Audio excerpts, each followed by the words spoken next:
Hello, everybody, and welcome. This is the Apostate Prophet. How's everybody doing, and why is there music playing in the background? I had my audio on, jamming to the songs, jamming into two songs. Terrible. Very unprofessional. Yeah, terrible song. Welcome, everybody, to the most watched channel and show in the world. And welcome to the channel Apostate Prophet. Today I am here, to everybody's surprise, with two guests, not just one. So we are now three, not just two. Don't say three. Don't say three. Don't say three. That's what the Quran says. Look, Muslims, there's three of us. 1, 2, 3, and yet one show. Oh, how can this be? It's a contradiction. This whole show is a contradiction. Yeah, and today three persons. 1, 2, 3, one show.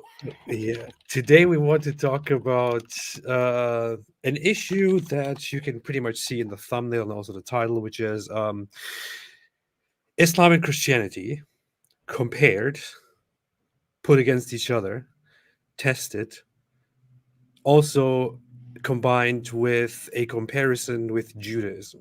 And why are we doing this? Because lately, since the whole October 7 terrorist attack by the rapist Hamas regime, there has been a lot of there have been a lot of attempts by the Islamists to kind of get the sympathy of of Christians in order to demonize Jews together, and also a big attempt from neo-Nazis, which you can see a lot, to kind of try to appeal to Muslims and be like, hey, we actually have a lot in common, but those evil ones, they don't have anything with us in common and stuff like that. And that is just, there's just so much ignorance in this, and we are very much aware of what Islam actually thinks about both Christians and Jews. So we want to sit down and make a little bit of an analysis here. It's also it's simultaneously humorous and pathetic that what do Dawah guys do? For the past 14 centuries, they attack Christianity. And then all of a sudden, oh, Jews are involved. Hey, Christians, we're all best friends here. Come on, Christians, we're all best friends. Yeah, we trust you. Yeah, we trust you. Just like we trust you guys when you're best friends with the LGBTQ community that you want to annihilate. We trust you guys. We trust you. You're not forming alliances just out of convenience. You're really sincere. Yeah. They are very sincere. We all know this. They are very sincere. They all mean it. They absolutely don't have any ulterior motives. We can all agree on that. And with that, I guess the problem is solved. Thanks everyone for watching. David, what do you think about what? Or Anthony? I didn't even say anyone's name here. See, what a rude person am I? What a rude host. Terrible. Well, if I told you, hey, there are these guys who say, Christianity and Islam are very close and very, they're allies. They're basically the same. Whereas Judaism has nothing to do with any of them. It is totally evil. What would be your reaction to that? Oh, hold up. Are you talking about Islam here?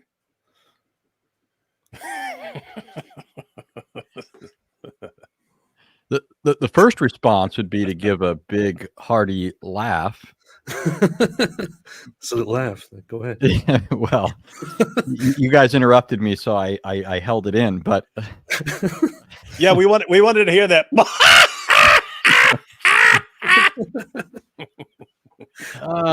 Well, yeah. So, where do you begin with that? When you look at Islamic literature, typically, well, I guess I'm used to looking at the literature that's attacking Christianity, and so they want to play up the supposed commonalities between their beliefs and that of Jews. So I'm used to it being more the case that Muslims say they're like Jews than them saying they're like Christians. But it all depends on what the agenda is, right? You guys have already broached this, that when they need to be aligned with Christians, they play up the supposed similarities there. When they need to be aligned with Jews, they play up the supposed similarities there. But Islam is its own weird creature. It certainly isn't Jewish or Christian. And part of what sort of feeds into the mistake and people believing this is you'll get Jews that are very ignorant of Islam, thinking that they're more similar than they are, or perhaps that particular Jew is just especially ignorant about Judaism. Just because that person's Jewish in some sense doesn't mean they're especially well informed. My wife, when I met her, was Jewish. She went to a liberal Jewish synagogue, and I interacted with her family a lot. And they didn't know Judaism from a hole in the wall. They were Jewish only when they were around me. It was the funniest thing that, they were really Jewish when I was around, but the rest of the time, Anthony walks in, everything, "Oi, hey!" I'd play Weird Al. How you doing, Bernie?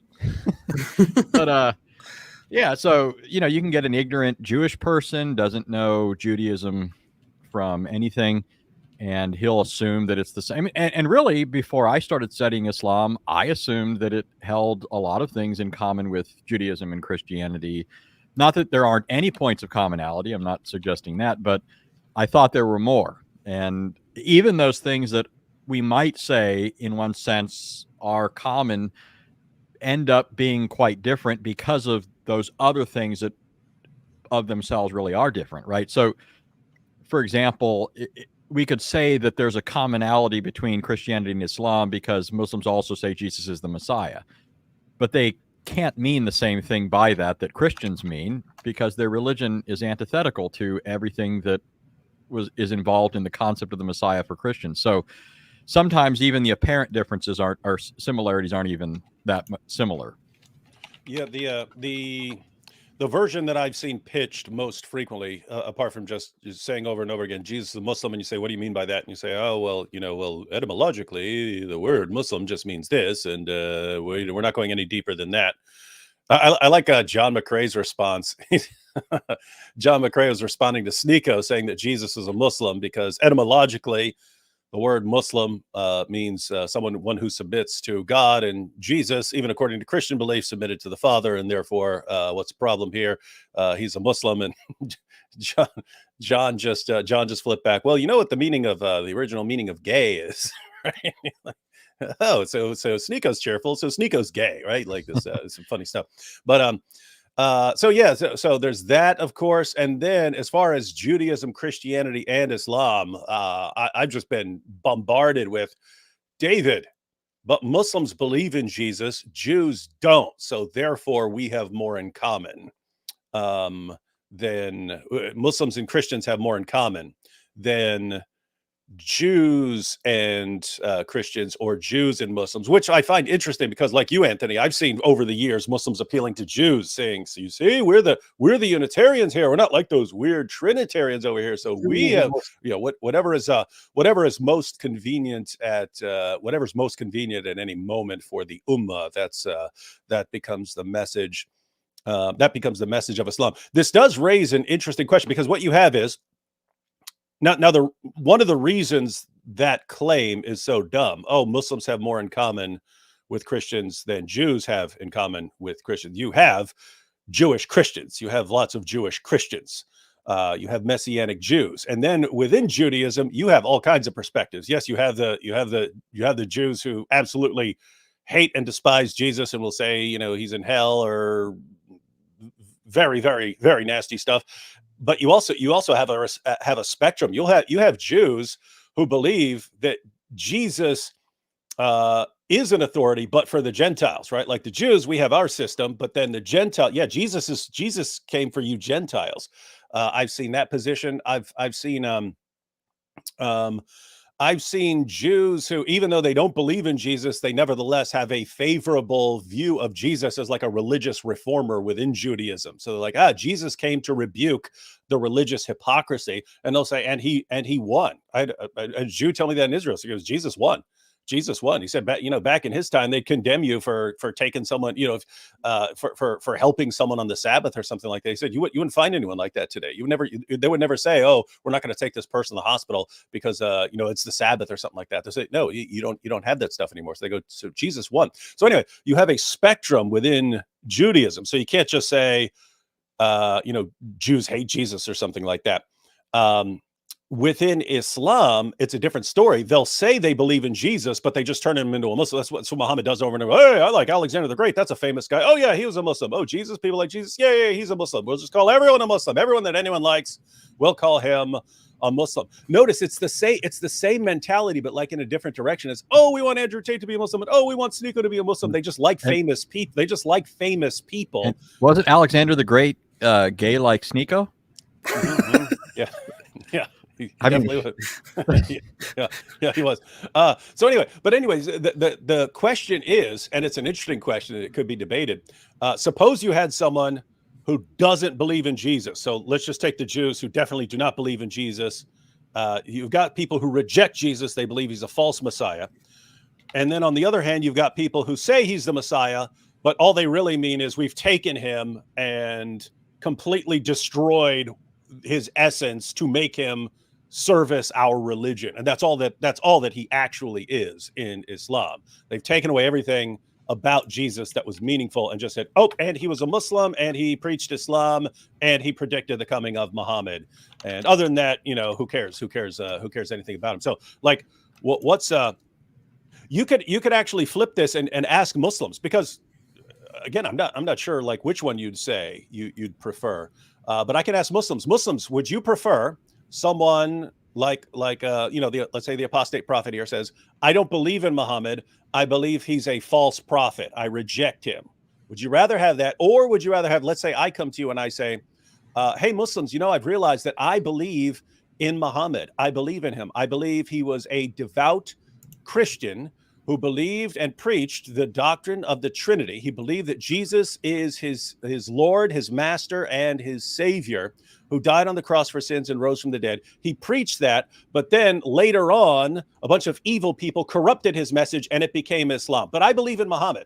Which would you prefer? The guy who says, I don't believe in that, or the guy who says, yes, I believe in that, but it's just completely different from anything you believe, and it means that everything you believe has been completely distorted by the evil people in your religion? Which would be better? Because it sounds like you're telling us it would be better for me to say, hey, I believe in Muhammad, and then to just make up a bunch of complete nonsense about Muhammad than to simply say I reject Muhammad. It sounds like what you're saying, because if you're saying, hey, Christians, we have lots in common because we all believe in Jesus, when what your religion does is just completely your religion does exactly what false prophets are supposed to do with Jesus. But then you have people who say we don't believe in Jesus. So I mean, me personally, I would rather just have someone say I don't believe in him, right? That's what I would prefer. I'd rather I don't believe in him than say, oh yeah, I believe in him, but just completely shape him in the image of your own religion, of your own fake prophet. But anyway. That's very Islamophobic of you to say. Then what do you say about this image here, which has been posted so much on Twitter by some Jew haters and Islamists? Then what do you say about this? How about this, David? How do you explain this? It says Christianity, Islam, Jesus ascended into heaven. I like how it doesn't say Judaism, it says Zionists. I didn't even notice that. That's funny. Even here though, it's important to clarify what I was just saying, that even within Judaism you have different perspectives. So for instance, Muslims would consider Michael Brown a Zionist, and yet he's a Christian. So he agrees with Christians on this. It's an imperfect chart, but what's funny is, for example, here you can see one of these propaganda points here is Jesus was the most damaging false Messiah.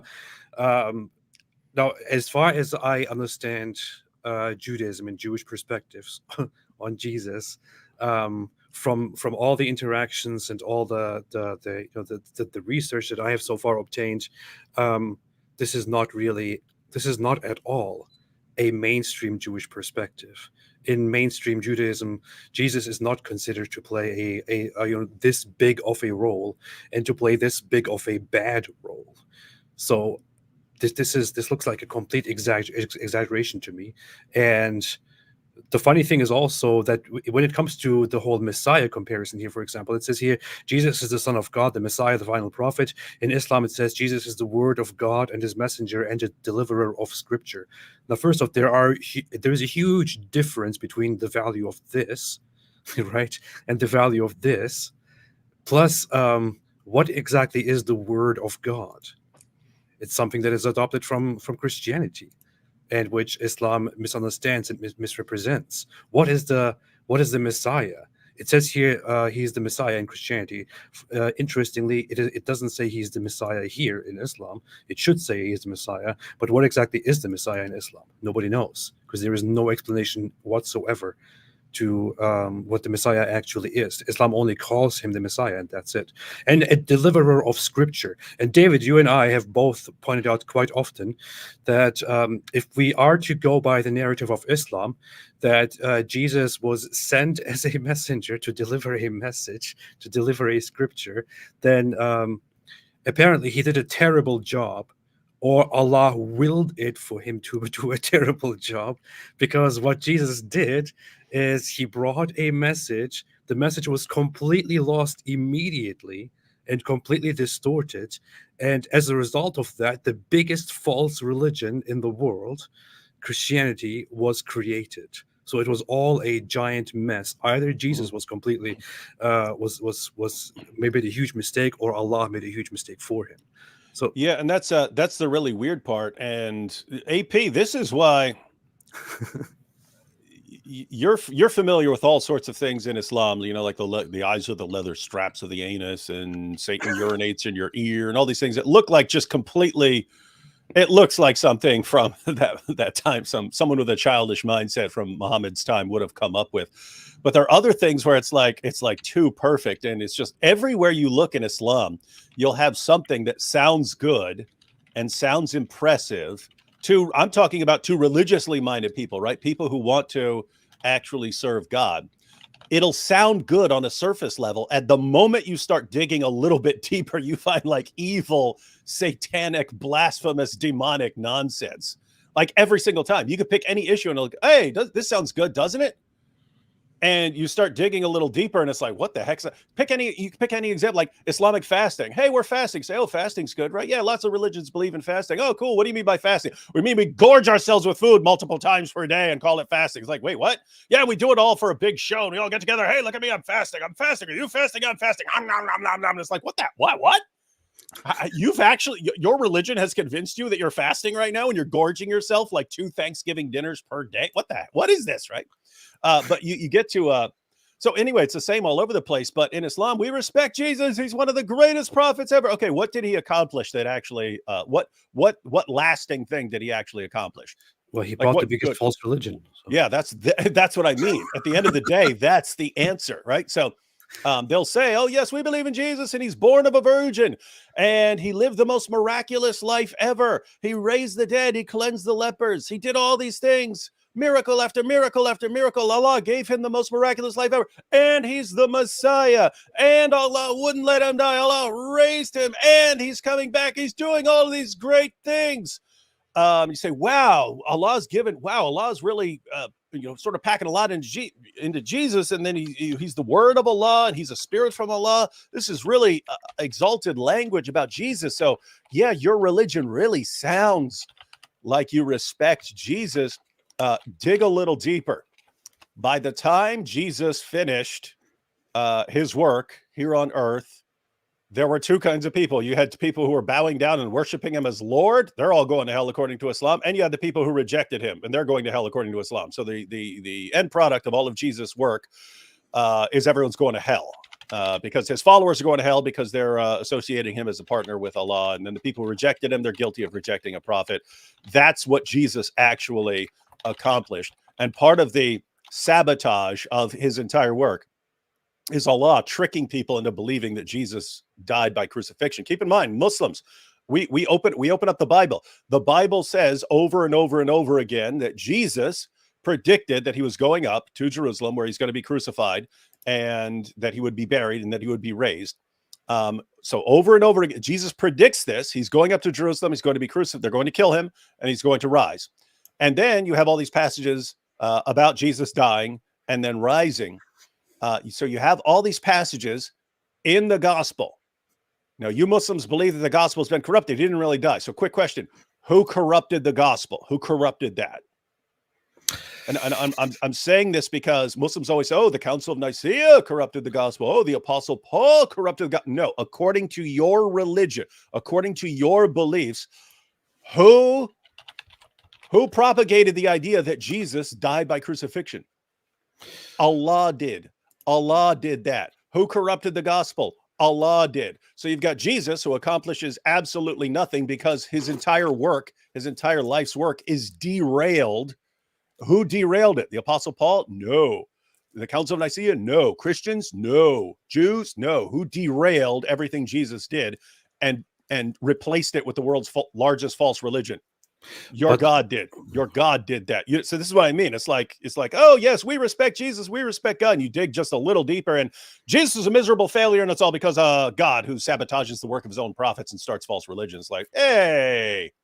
But Sneeko said that the Council of Nicaea is a missing book, which the Christians removed. He's right about that. And it also says something about that. Allah removed it. Allah removed the book of the Council of Nicaea. It says it in Matt 39 too. Yeah. Well, that's a new one. I haven't heard that claim related to Nicaea. Wait, Anthony, you never heard that about Sneeko? No, I mean, no, you missed all the Sneeko stuff. You missed all this. He was live after his conversion to Islam, explaining why he converted to Islam, and he's like, and plus Christians tamper with their book. Yeah, so the Council of Nicaea, that was originally a book in the Bible, and Christians took it out, and everyone's like, wait, what? He goes, I get all my info on Sneeko from John McCrae, because at least I have some sanity intermixed in there with the buffoonery of Sneeko and what he's learned. This is very highbrow stuff, Anthony. So I'm very disappointed that you don't know much about this. It sounds to me like you are dealing with more intellectually, less advanced things instead of following the great intellectually high and advanced stuff that comes out of Sneeko's mouth. So. And Anthony, he was looking up. So one, he's saying that the Council of Nicaea was a book of the Bible that was removed to corrupt the Bible, and then he doesn't even know how to quote. And he's talking about how he's a Christian and how he just he realized because of his awesome insights that Christianity is false and so on. But he doesn't even know like books of the Bible, and he's pulling stuff up off a website. And the guy he's talking to is like, "What's your source on that?" And he goes, "Matt 339." He didn't know about chapters. He didn't know that Matt is just an abbreviation for Matthew. He didn't know that there's supposed to be a chapter before you give the verse and stuff. And and Muslims are like, yay, see, one of the greatest Christians ever. I could only imagine if he started trying to quote the Quran in a similar way and said, oh, this is in the cow. The cow? What the heck? No. The cow? Why am I quoting the cow? Yeah, this is the cow 41. I just want to cow 41. Cow 41. Underscore something based on that list that AP was saying. So, I mean, everything, you go down the whole list. This, and actually David was basically getting at this too, but all these terms mean something different. Muslims are pretending that we're saying the same things. We're not. So you just take the ascent of Christ. The average person, I mean, you hear that sort of thing, you just think this is another item on the list of things in Christ's biography. But in Christianity, it has certain implications or import. When we think of Christ ascending into heaven, we think of him as the one who is victorious over death, now ascending bodily into heaven in our nature, there to represent us before the throne of God. And that's certainly not something that Muslims believe. They don't believe that he conquered death. They don't believe that he placated the just wrath of God that's due to us for our sins and thereby removed our guilt. And so on the basis of that is now able to enter and really throw open heaven's gates. In fact, if you want to see how the Bible describes this, look at Psalm 15 and Psalm 24. There you have two Psalms, both asking the question, who can ascend up into heaven? And the answer that comes back in both Psalms is only a person who is absolutely righteous. No other person can do this. But then it goes on to say, who is this person? Who is this one who opens heaven's gates, in effect? And it says, he is the King of glory, the Lord of hosts. And so it not only identifies this as a perfectly righteous individual, but it further identifies him as the Lord God Almighty. That's certainly not what Muslims believe by the ascent of Christ. They think that's equally demonic and blasphemous, as David was saying before. In fact, when David was saying scratch the surface of Islam and you find it to be demonic and blasphemous, I was waiting for AP to say amen. But Amen. Hey, yeah, man. Yeah, go ahead. Continue. no, I'm just, all these terms mean something different. I want to point out one thing, which is, so I talked to Bart Ehrman here quite a while ago about the whole Islam's misconceptions about Christianity, because Muslims tend to use him a lot for their own purpose without even understanding what he's talking about. So I asked him about when Christians began, viewing Jesus as God, and of course now he has a different perspective from the general Christian perspective. But he said something very important, which is that according to his viewpoint and according to his research and his conclusions, the very same people who followed Jesus while he was alive began worshiping him and recognizing him as divine as soon as the crucifixion and the resurrection happened, because in that culture, in that time, and in their understanding, a person being raised to heaven, so being resurrected, seen after death, and being raised to heaven is the definition of immortality, which is synonymous to being divine. So a person who would be after death seen alive again and would be raised to heaven would be a divine figure. This is a confirmation by them that he is indeed divine, that he is God. So the earliest followers of Jesus would have recognized him as divine. That's what Bart Ehrman says, the critic of Christianity, the non-Christian, the guy that Muslims like to use so much. So even there, Muslims are completely out of touch with what Christians actually mean when they say these things, or when they speak of the virgin birth, for example. Like it's very ironic. On this list here, it says Jesus came from a virgin birth. Jesus came from a virgin birth. Okay, but what is the significance of the virgin birth? Why exactly is Jesus born of a virgin in Islam? Just for fun, because Allah wanted to show how great he is, and he wanted to make him be born of a virgin. Okay, why is Jesus the only figure, aside from the first human, of course, who is born of a virgin? That had a very big significance. This was a sign in that time that he is the Son of God. But in Islam, he is born of a virgin, but it doesn't mean anything at all. So again, these are complete detachments from what Christianity actually is. Yeah, you could say they are. You might want to call them superficial agreements or surface level agreements. And if you looked at depth level, like what does it, do a little digging to see what's actually meant, then there's no agreement on any of this stuff. Yeah. Coming to the Judaism part, much of the Judaism part here is like those memes, which pretend to quote the Talmud, but then to tell you all kinds of weird things. Why is Jesus will not return here? We have already established that. But you know what's interesting though, even that. So David's mentioned there are different versions of Judaism. In fact, Jacob Neusner, who's a foremost authority on Judaism, nobody can doubt his Jewish bona fides. He's written an incredible number of books, something like 800. I know that sounds incredible, but you can see the list online. What's that? Oh yeah, dang. It's impressive. Hey, I wrote 7 books today. What'd you do? So I literally write books for breakfast. I finish my breakfast and I've written a book. He wrote a book called Judaisms and Their Messiahs at the Turn of the Era. So notice that the word Judaism and the word Messiah are both plural in the title. He's reflecting the fact that there was more than one sect of Judaism.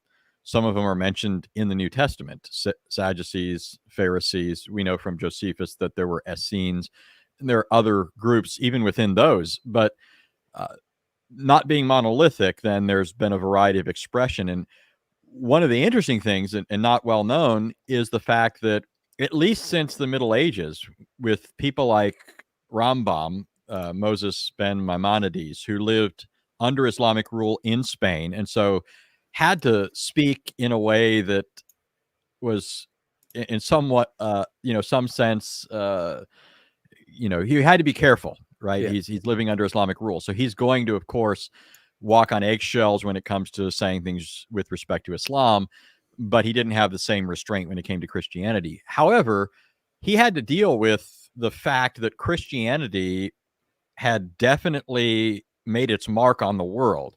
As a Jew, you have to deal with that in a way that an atheist wouldn't, for example. As a Jew, Maimonides believes in divine providence. He believes that God is ultimately governing history and doing things. So you can't just dismiss the impact that Christ has had without in some way relating it to God's providence. And how do you account for the success of Christianity if you believe God is governing history?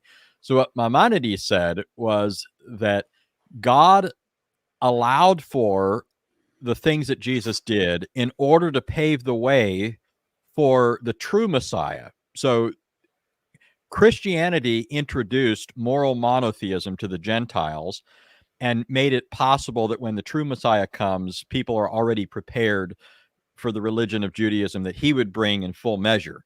So that's how Maimonides dealt with it. But this opened the door to a bunch of other Jews after Maimonides to even go further. So that, for example, if you read the work of Jewish Rabbi Pinchas Lapid, That's what I was thinking of. yeah, he actually looks at the historical evidence for Christ and concluded that Jesus rose from the dead. But he doesn't believe Jesus is the Messiah. But he believed Jesus rose from the dead, and this was just part and parcel of what Maimonides was saying, that God did this because it served this end of spreading monotheism to the pagan nations and bringing about a sort of moral reformation. And so there you've got Jews that are affirming things that Muslims don't. So where's that reflected on their little list? Well. There's also one part which I quickly want to, very briefly address. But one of the other issues here is this part here. Jesus is in boiling excrement in hell. Yep. If you actually look this up, you will. I'm sure like there are like 8 different problems with this one. Good.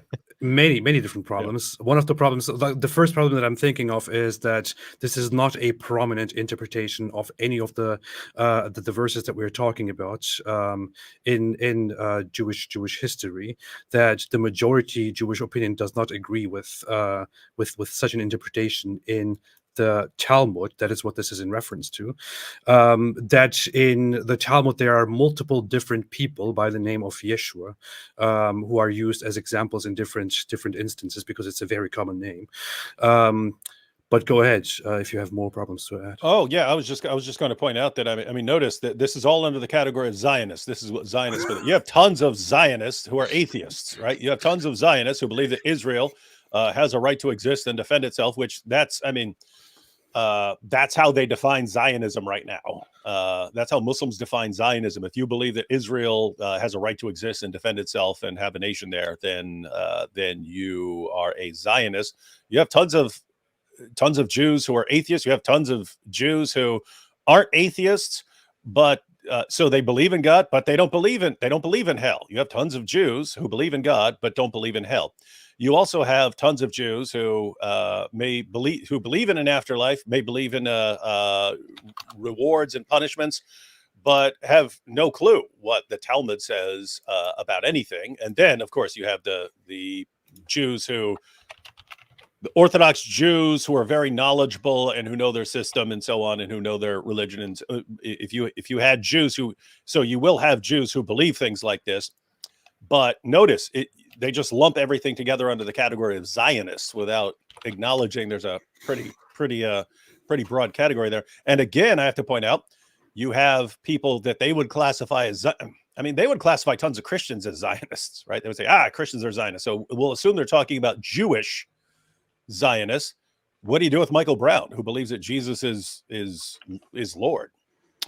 So massively misleading here to just lump everyone together in under this broad category here. That's very, very well put. Anthony, you want to say something? Yeah, and I would add this. So going back to the point about definitions, when we say that Jesus' body and soul is in heaven, we're talking about the incarnate Son and his body as resurrected and reunited with his soul and glorified. That's what we mean. That Jesus is in heaven. When they say Jesus' body and soul is in heaven, they're not talking about the same thing. In fact, they think our conception of Jesus, if that Jesus existed and made those claims and so forth, they would say the same thing, that Jesus is going to hell. The Islamic, when you look at the Quran, what does it say? If Allah had the claim that Allah has a son, all of creation would be rent apart. It's a blasphemous notion in the Quran. And so just historically, going back to the claim of Ehrman, that his earliest followers accepted him as God, he would usually qualify it and say, in some sense, right? But that conception of Jesus, if truly reflective of some first century individual, the Quran condemns that person. So they're not talking about the same thing. It's a shell and pea game. They're pretending. I mean, they just use the term Jesus as though they're not equivocating here, but they're equivocating throughout. They have the same negative view of the Christ of the Bible that they're here attributing to all Jews. I just wanted to add one quick thing. AP already talked about this, but it needs to be emphasized if people want to. If there's a takeaway message as far as this, I've asked Muslims over and over and over again. They say, we agree with you that Jesus is born of a virgin. We agree with you that Jesus performed these miracles and so on. And you say, okay, why is Jesus so different from everyone else, even according to your religion?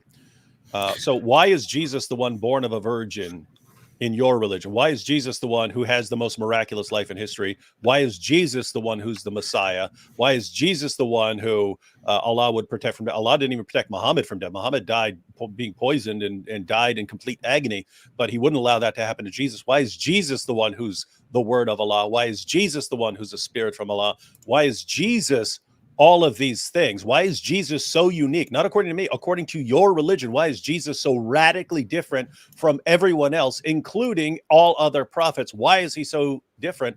I've never gotten an answer except Allah knows. Because it's a miracle by Allah. That's why. That's why. So notice it's you line up. So you could take all the things that Christians and Muslims actually agree on about Jesus and say, wow, look at how different Jesus is from everyone else. Okay. Does that make sense? Does Jesus being completely radically different from everyone else make sense according to Christianity? It makes perfect sense. He's unique because he is that unique. In Islam, why is Jesus so radically unique? No idea. Allah knows best. So notice, it's not just, do you not have an answer for that? There could be all kinds of things we may not have an answer for. But notice, according to Islam, Jesus is radically unique from everyone else. But if that's the case, why did in other words, if the Muslim view is correct, Jesus is radically different, but he's still just a prophet. Why, according to that view, according to the Muslim view, according to the Quran, if you start thinking, why did Christians come up with the idea that Jesus is Lord? Where did Christians get that idea? It's because they recognized him as so radically different in all of these ways. They said, wow, this guy's just totally different from everyone else. So notice Allah not only starts belief in Jesus' crucifixion, death, and resurrection by tricking people. Allah is the one who does that. Allah tricks everyone into believing those things, even though they don't happen. Allah kind of corrupts all the rest of it by making Jesus so radically different that people are like, wow, this guy's Lord. He's so different. So Allah is responsible for all of the corruption of Christianity, according to Islam. This is some weird stuff. And this earlier conflating of Zionism and Judaism just reminded me of this here. Says Houthis, whose official slogan says, "Curse the Jews," say their problem is with Zionism, not Jews. That's funny. And isn't that funny, by the way? I mean, you've clearly, unless a Jew is actively in the process of agreeing with Muslims on some agenda, a lot of these guys, these Dawah guys absolutely despise Jews, and groups like this, the Houthis and so on. They just have to. Oh yeah, we're just talking about Zionists here. Yeah, because we know that this is gonna be in the media, so it's just Zionism we have a problem with. And now this here is a very funny incident which happened a while ago, a week ago or so, where one of these Muslims came on here again and made one of those very, very prominent claims and said Islam wasn't founded 6 centuries after Jesus. First man to practice Islam was Prophet Adam. According to who? Moses, David, Solomon, Jesus were all Muslims. Peace be upon them. According to who? Now notice the last part is the best. That's answering your question. It says, "Show me one place in Torah or Bible." So that's where they want to go and that's of course where we should go. Where Jesus or any other prophet calls himself a Jew. Yeah. Yeah. So interestingly, just to take one of the titles from the previous list, Jesus is called the Word of God in the Quran. That was picked up surreptitiously from Christians. Muhammad had no clue what that title meant. In the Bible, the phrase Word of God is a way of speaking about Christ as essentially divine and therefore revelatory of the Father, right? He is the perfect expression of the Father. That's how John uses the title in his prologue. In the beginning was the Word was with God, and the Word was God. And then at the end of the prologue, it says, nobody's ever seen God, but God, the only begotten, who's in the bosom of the Father, he has revealed him. So that title, Word of God, is a way of speaking to Christ's divine nature and of him as revelatory of the Father. So it says here, notice it says, this was the religion of the first man, Adam. Well, when you go back, here's where the origin of this title for Jesus comes from. John's not making it up. John was a Jew. If you go back to Genesis 3, after Adam and Eve sinned, it said they heard the voice or the word of God walking in the garden. You have to pay close attention to the verbiage here. Many people just gloss over it and sort of reinterpret it, but the literal language says it was God's word that was walking. That's the subject doing the walking. Later in Genesis 15, it says the word of the Lord appeared and spoke to Abraham. So the word that walked in the garden with Adam and Eve is now spoken of as appearing and verbally addressing Abraham. This sort of thing happens repeatedly in the Old Testament. It talks about the word of the Lord appearing to the prophets. So the Jews used this as a way of talking about God. They thought this was a way of talking about God as he enters into relations with men. This is what John picks up in the gospel and applies to Jesus. And you can see it elsewhere in the New Testament. I think it's possibly what Luke has in mind when he speaks about people being ministers of the word at the beginning of his gospel. But anyways, the point is they're claiming this is Islam is simply the religion of the prophets. Is this what Muslims mean by the word of God? Do they mean that Jesus was there in the garden with Adam, that he spoke to Abraham and so forth? The thing is, Anthony, it gets even much simpler because this was posted on this Visegrad 24 page, which is currently very much in defense of Israel. And the response is basically just this passage here. You worship what you do not know. We worship what we know, for salvation is from the Jews. John 4:22, where Jesus is literally right here, including himself as a Jew by where the woman that he's talking to repeatedly calls him a Jew, right? Because she's a Samaritan woman. She's like, you, the Jews, but you Jews, you being a Jew. It doesn't seem to cross his mind to say, well, what are you talking about? I'm not a Jew. And how Islamic beyond that is Jesus being in the passage? Because remember the issue that's raised, the woman kind of tries to shift to a discussion about where the proper place of worship is, where they should be directing their worship. The Samaritans didn't accept anything beyond the Torah, and it was after the Torah was given that the location for the temple was selected. So there was a dispute between the Samaritans and the Jews. The Jews said the temple is properly located in Jerusalem. The Samaritans said it's on Mount Gerizim in their territory. But Jesus said, woman, this is all irrelevant. That had a temporary purpose. It was symbolic, pointing to something that's now realized. And so Jesus says, neither on this mountain nor in Jerusalem does God care where you worship him. What he desires is people who will worship him in spirit and in truth. So how much less, in light of what Jesus said, does God care about the Kaaba in Mecca? And Mecca wasn't even on the table, by the way, right? So Yeah. it doesn't look very Jewish there. Yeah. I mean, it doesn't look very Islamic there. Yeah. And we have to point out, Jesus over and over again is called not just a Jew, but King of the Jews, and he agrees. He's actually the King of the Jews. Yes. So that's what is written on his. That's what he's called when he's. Yeah. He's the King of the Jews. Yeah. But no. It actually said King of the Palestinians. In fact, the King of the Palestinians. Notice how much in agreement the Muslims are, if we can make our own list now, with those Jews at that time, not all Jews, because they protested when he was called King of the Jews, right? They said, no, don't write that. Don't write that on the superscription over the cross. Don't say he's the King of the Jews, but that he claimed to be the King of the Jews. So if we made our own list, the Jews that wanted Jesus to die are protesting him being called the King of the Jews, just like Muslims would today. That's funny. That is pretty funny. Pretty funny.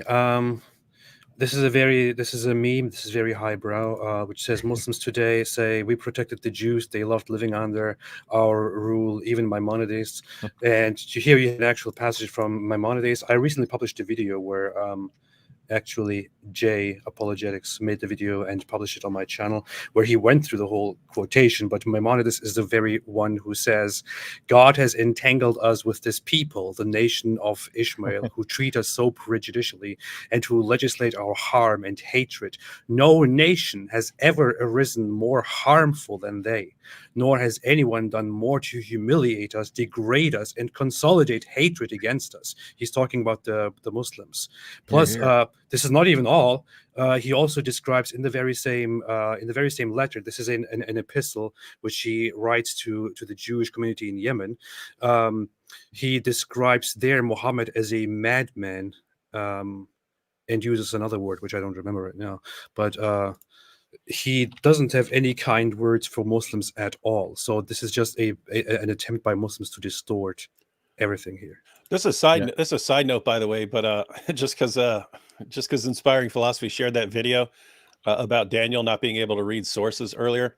I remember I was having a discussion with Daniel, and he said, I forget how he pronounced it, but he was like, Maimonides or something. He said something. He gave some ridiculous pronunciation, and then I was responding. I go, okay, so Maimonides. He goes, oh, I pronounced it wrong, and I was like, I thought he had a background in philosophy. Like I thought his degree or something like. I thought he had some background in philosophy, which is weird. Because Maimonides. I mean, any history of philosophy class you go through, they're going to mention Maimonides. Maimonides is going to have a chapter in various histories of philosophy, at least be mentioned. So, I mean, it's like, I don't know. It's like saying you have a background in philosophy, and you say, and Socrates once. It's like, wait, what? What did you say? Socrates? Socrates.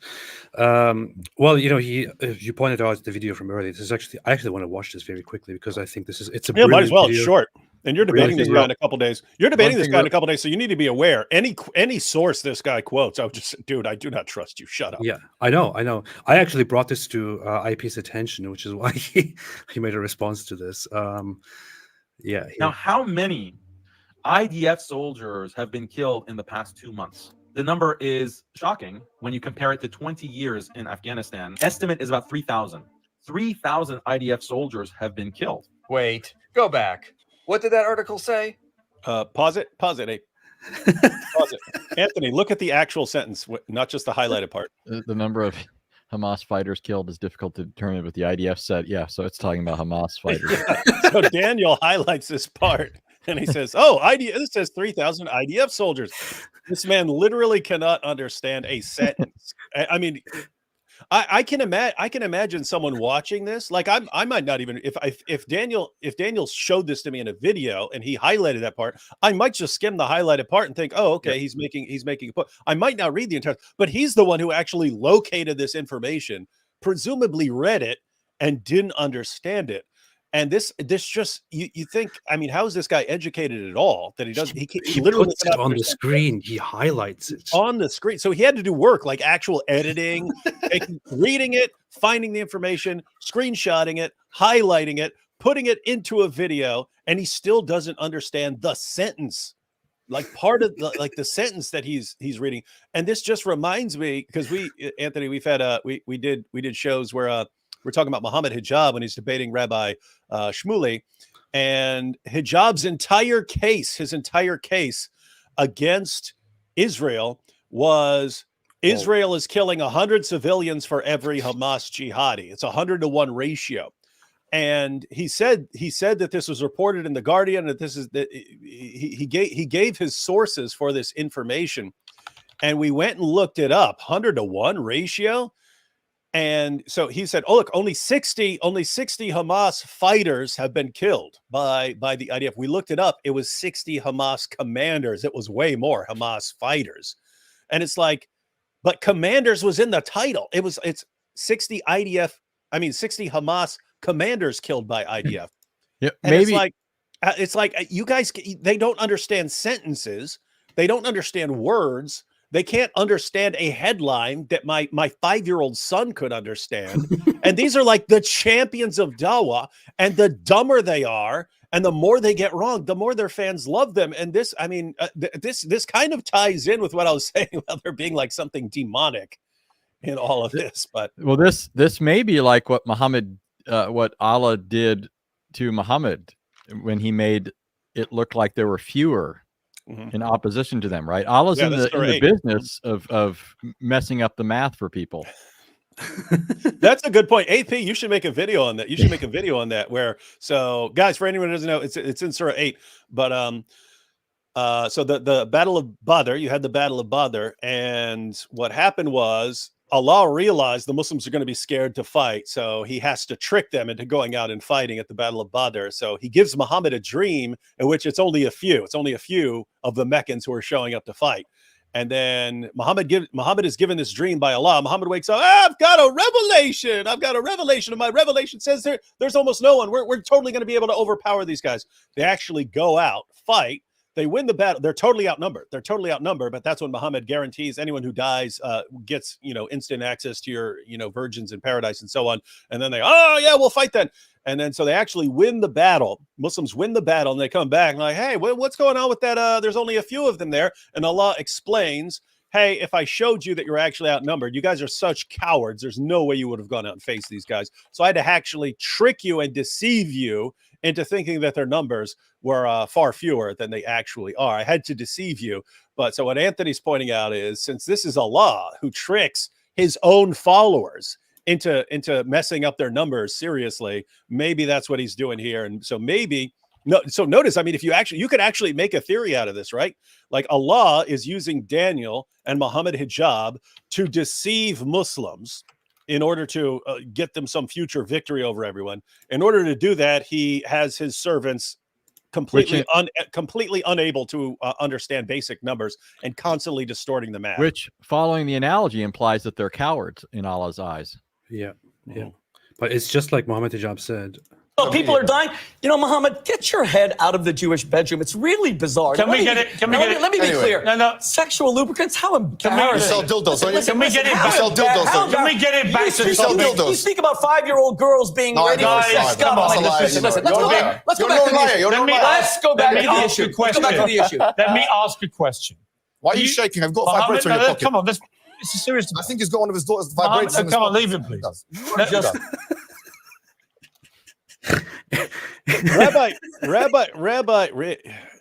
Hijab knew that Rabbi Shmuley was going to be nice and not just go, because I mean, right there, Shmuley should have flipped. AP, you've pointed out the Jews or Orthodox Jews generally don't want to start blasting away at Islam. So I can't say he should have done it. If it was someone else, I would say you should have just instantly went after Muhammad and all kinds of things. He wouldn't sucking on boys' tongue. He wouldn't do that. Who is the president that you interviewed saying that all Palestinians, they are responsible? This man is being more slippery. He's being more slippery than the lubricants that he sells in his daughter's sex shop. And that's the reality of the situation. Did you really just say that? Anthony, did you see this? You're looking confused, Anthony. Have you not seen this? I didn't see the whole thing. I knew he discussed with Rabbi Shmuley, but I didn't watch it. But this guy has a fixation for all sorts of sexual stuff. Golden showers. Yeah, I recall Get on that your incident. knees, gimp. I think I told you when I saw those comments, I saw it and I just sort of, breezed over it thinking this is like British slang or something. All right. I don't know what these words mean. It wasn't until you guys were making more of it that I realized, oh, this guy's dipping into his fixation for porn here. Yeah. I mean, there's no way people just know this stuff without having some background or involvement. He's really exposing himself when he does this. Yeah. Hey, Pete, you remember Ali Dawah did something similar when he's like, look at the ads that YouTube keep putting up on my videos. Yeah, what is this? It's all this sexual stuff that they keep bringing up. It's nonstop. Every video I pick on this says, what did they see? We need to contact them and tell them not to do it. And his own followers are responding, YouTube gives you stuff based on your internet history. Yeah, That's what it's doing. That was actually so it's another case of him exposing himself. But yeah, I mean, guys, I can't say it enough. I mean, look at the champions of Dawah. It's Daniel Hakikachu. Yes, if she's an 11-month-old, just get your parental permission. And Ali Dawah. Oh yeah, if my daughter is 9, then she get her puberty, and then I give it to my friend Mohammed Hijab and say, yeah, you can bang her now. Hijab with the golden showers, and let me suck on your wife's tit. Let me suck on your wife's tit.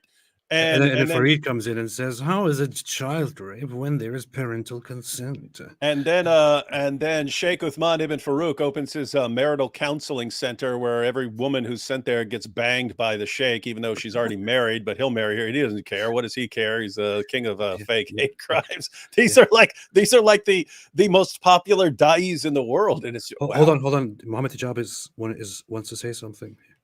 Urinating upon one another. That's what they do. Yeah. Okay. And never mind.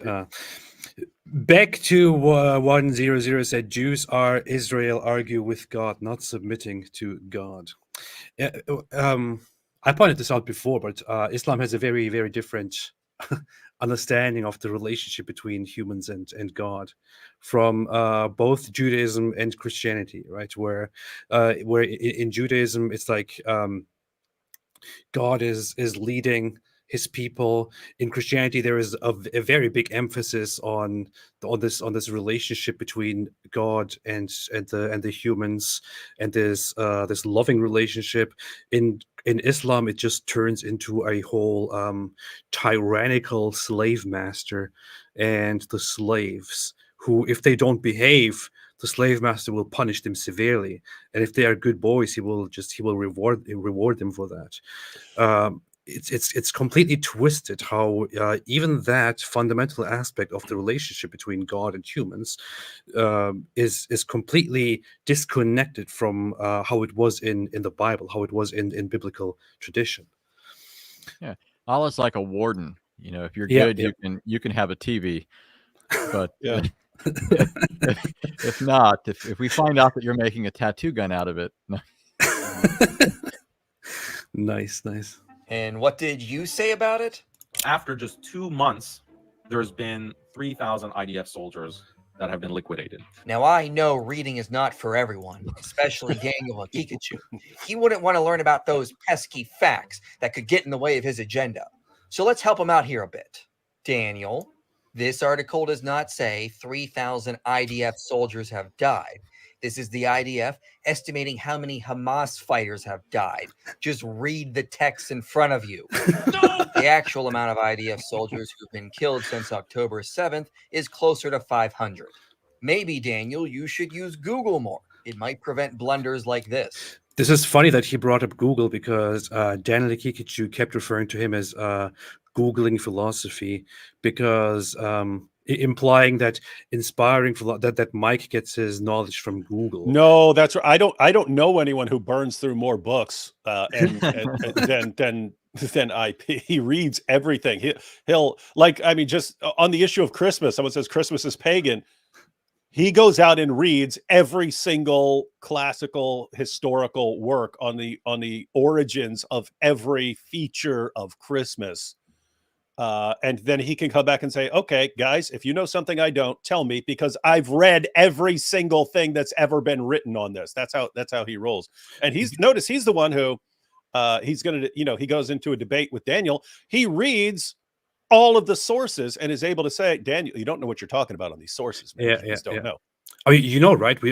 When he was preparing for the debate on child marriage with Daniel Gekichu, he got in contact with all of us. We all gave him the different sources that he brought up in the past. He had he gathered everything that Daniel Gekichu ever mentioned, ever brought up, and read through all of them, analyzed them, and eventually just went there and completely destroyed him. It was amazing. So it was a massacre.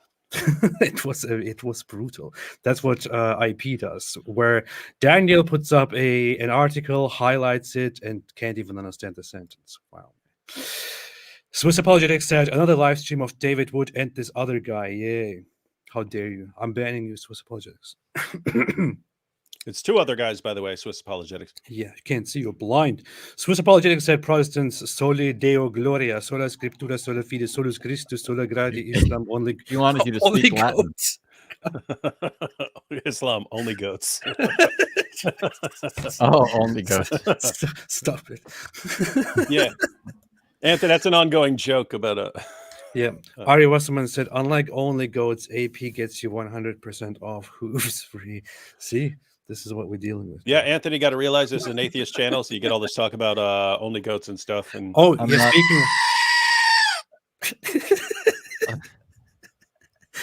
Speaking of atheist channel, since this is an atheist channel, I have to point out, we should have been doing this every 5 minutes, but I have to point out that all religions are bad and all religions are equally wrong. We just have to point this out because this is an atheist channel. Unfortunately, David, Anthony, you just have to endure this because this is what atheists do on atheist channel. Also, I'm very stupid. Yeah, you have to do that, AP. You should do that like every 5 minutes, or some of your fans, some of your Dawkins fans might get upset. Oh, by the way, guys, before you forget and before we misunderstand this, all religions are equally bad and all religions are wrong. Here is the passage, by the way, from Maimonides in his epistle, where he says, this is from Sepharia, note the distinction between Kedar and the children of Ishmael, for the madman and imbecile is of the lineage of the children of Kedar, as they readily admit, and so on. Anyway, so he refers multiple times to Muhammad as the madman. Your boy's a madman.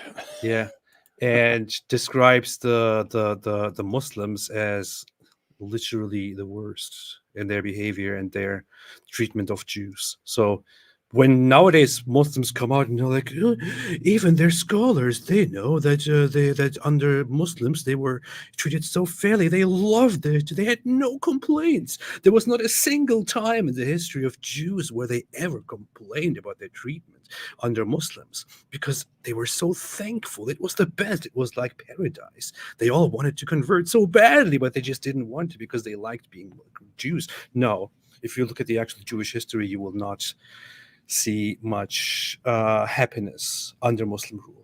And greatest, most well-known scholar, Maimonides, he says it right there. Muslims have been the worst to us. Uthman's fake blood says, evidence of Islam in the Bible, Isaac married Rebecca, or as she's known to Muslims, Remecca. This is funny because Muslims actually, I'm sure you have encountered this, Anthony, they will use the Becca 3 years old in the Bible. No, the Becca in the Bible and say it refers to Mecca. Way of referring to Mecca. Okay. Yeah. That's funny. Remecca. Peace be upon me, said AP. Can you do another show about Hitler obsession about Islam? Why Christianity is so meek? David missed you. Yes, that was Allah's feed Quran. Hey, we should actually dig a little deeper on that topic, like actually like read a couple articles and actually go to the quotes. I'm sure you've probably got all the historical works on Hitler since he's your hero, AP.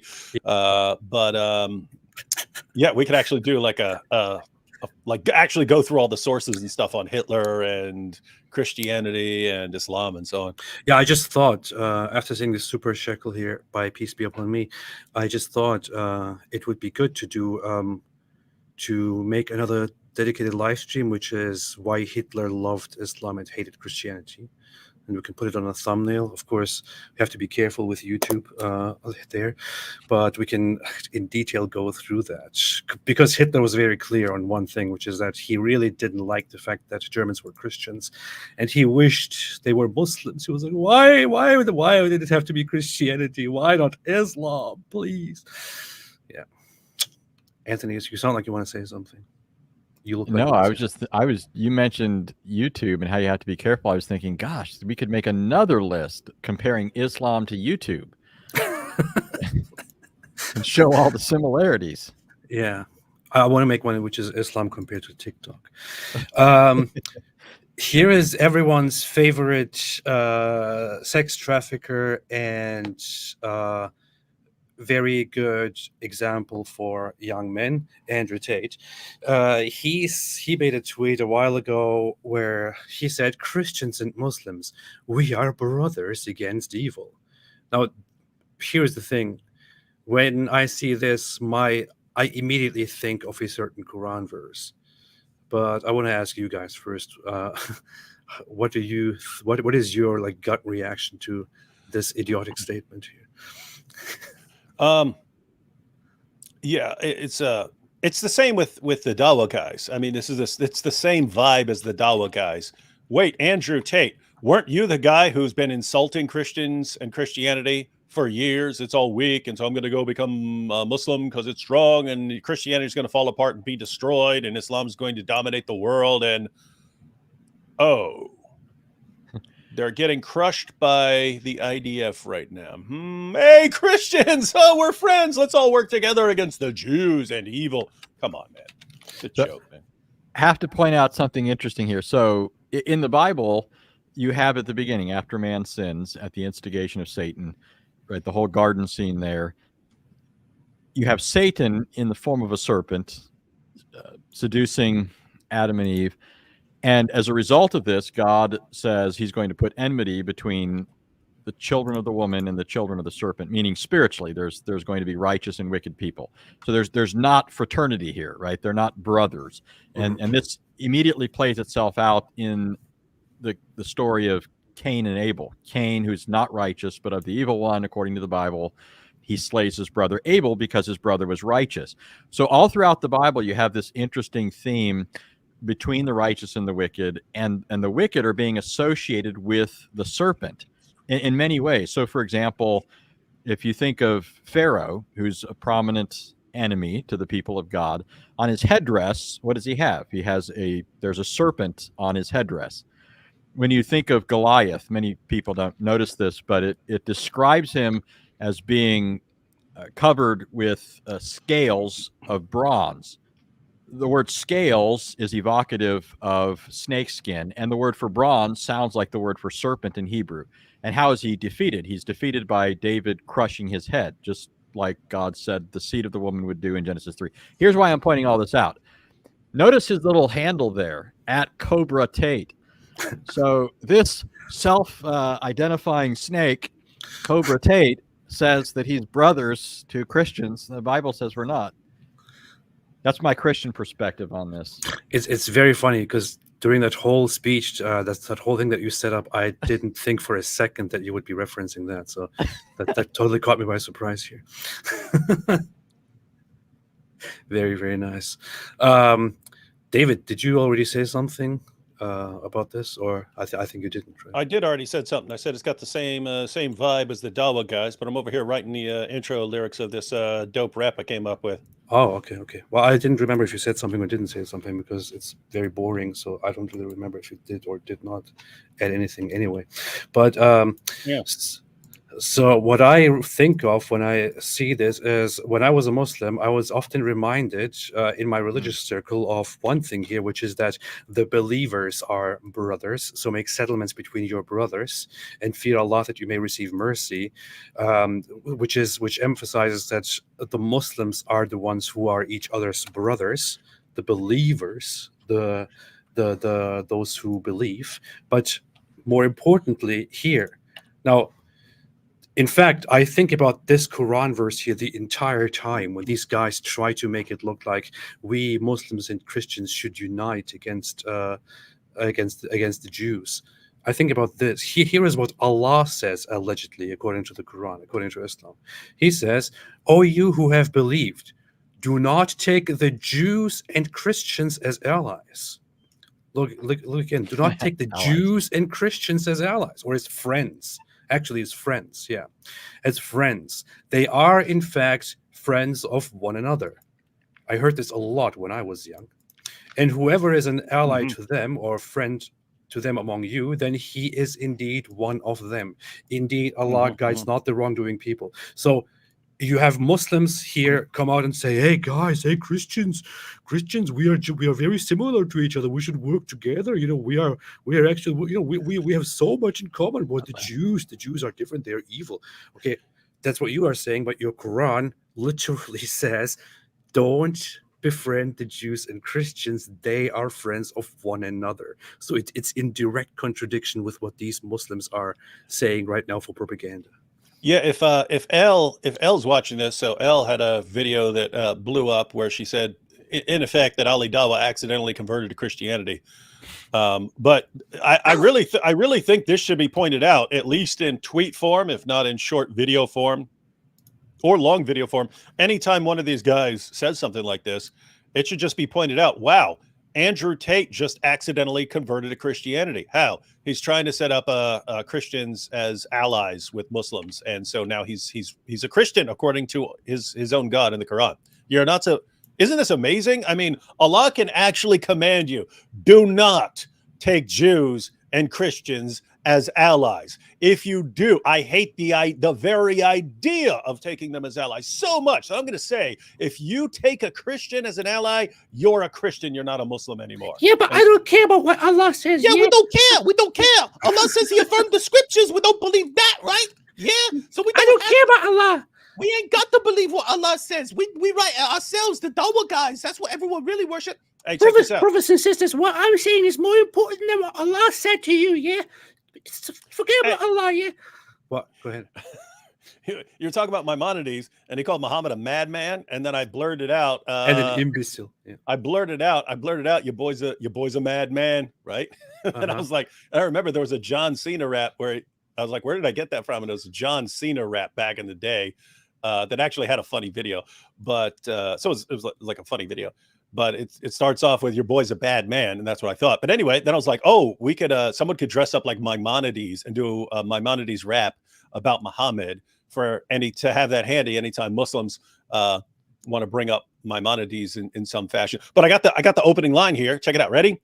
"Your boy's a madman. Your boy's a madman. He invaded our streets, so we poisoned him. Now he's feeling the heat. He said we have to worship none but God alone. But he's got fools starting riots, kissing pagan stones." Anyway, got to work on the meter a little bit, but get the idea, right? You just do that all the way. I could probably just hand this off to vocab, and he could write all the lyrics, and then we'll just someone dress up like Maimonides and spit it, man. This is good. Record it right away and publish it. It's going to be a banger. It's going to be top of the charts, probably. Yeah, I would say, most definitely. Pretty good stuff. Hey, you know what we need? We need songs like that, and then every once in a while, Jordan Peterson. How about no? Pops in. Yeah. How about no? I don't buy your Allah. Yeah. Allah. Bill has pretty severe repercussions as it is. After all, sadly, even Ali Dawah himself used to call for the death of apostates, saying, "This is a part of our religion. There's a reason to it. Yeah, there's a reason why there's a capital punishment, because people like you, little weaklings who leave their religion and cause corruption in the land by spreading it, the capital punishment in Islamic law would be applied to you. Yeah, not individuals going and doing it themselves like idiots. Yeah. No, under an emir, it is done. Yeah, you know what? We'll be watching. We'll be watching. Because if you're going to cause corruption in the land, that's going to cause more. I heard it so many times now, I can't anymore. We'll be watching. No, with these big eyes. Absolutely BS. Yeah, don't get me started. So it just backfired on you. Let's see what happens now. Yeah, I think that did backfire on him. Agreed. So I know I already explained how he apostatized in my last video, but what makes you think he converted to Christianity? I guess if he really did convert, though, that'd be further proof of his apostasy from Islam as well. Indeed. Let's watch some recent clips from Ali Dawah and see if any of you Muslims out there are devout enough to catch it. So Christians, wake up. We Muslims are not your enemy. We call our Christian and Jewish brothers to the one true faith of worshiping the God the way he deserves to be worshipped. That's all I want to say. May allow the Jewish, Christians, and the Muslims come and live together in peace and harmony. I mean, that definitely doesn't sound very Islamic. But as a Christian, that also doesn't sound like a conversion to Christianity to me. But according to the Quran, it is. Quran Surah 551. O you who have believed, do not take the Jews and the Christians as allies. They are, in fact, allies of one another. And whoever is an ally to them among you, then indeed, he is one of them. Indeed, Allah guides not the wrongdoing people. And that's it. That's it. That's it. Checkmate. Killed. Destroyed. Very nice video by Elle once again. No wonder it blew up. Very, very good. Also, I like that she recorded it together with her twin sister here, who is a convert to Islam, which probably some people will believe here without knowing what's happening. But yeah, so that's what's happening. This is a very important verse that I think should be pointed out again and again and again, not only to counter those claims by Muslims or by others right now, that we are just very similar, not like the Jews, but also to point out to Christians and Jews and to everyone else that this is the hostile attitude, the unfriendly, the pretty bad attitude that Islam has toward other groups. So the Jews and Christians are supposed to be better than all the pagans and others, but even here it says, don't take them as friends. They are friends of one another. And you know what I learned as a child, as a teenager, as a young adult in my religious community? I basically learned a slogan that is very well known in certain religious circles, which is that Muslims are one nation and kufr is one nation, which is so Muslims are one community and disbelief is one community, which implies all the disbelievers, they are friends of one another, they are allies of one another against us Muslims. Nobody is our ally, nobody is our friend. And that also makes sense because Muslims are supposed to finally fight and kill everybody. Hey, you know what's crazy is there's a way out of this for Ali Dawah. Go to Surah 3 verse 28. 3 verse 28. 328. Let's see. This, and keep in mind, this would have to be his response on why he's actually taking what versions do you have available there? Sahih International, Mufti, Taki Usmani, Gully, Abdul Halim, Bagadu, several. Let's just start at the beginning. Some of them kind of mess around with this. Go back up. Oh, Russian. Yeah, get the Russian one.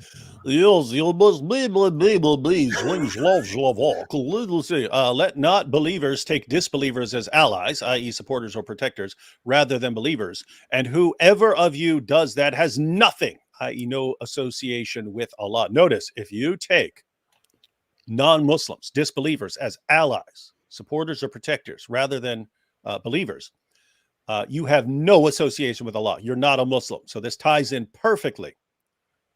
But notice, except when taking precaution against them in prudence.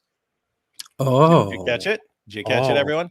By the way, this is where we get the word taqiyya from, right? There's a version of the word taqiyya in there, right? You're guarding yourself. It's you're guarding yourself. What are these other translations? So Usmani, whoever does that has nothing I know association with Allah. Let's see. Let's get some proper translations. What is this? What in the world is this? Let's pick some translations here. You got Pictol? Try Pictol. Pictol. Where's Pictol? It's up. It's English translation Pictol. Pictol.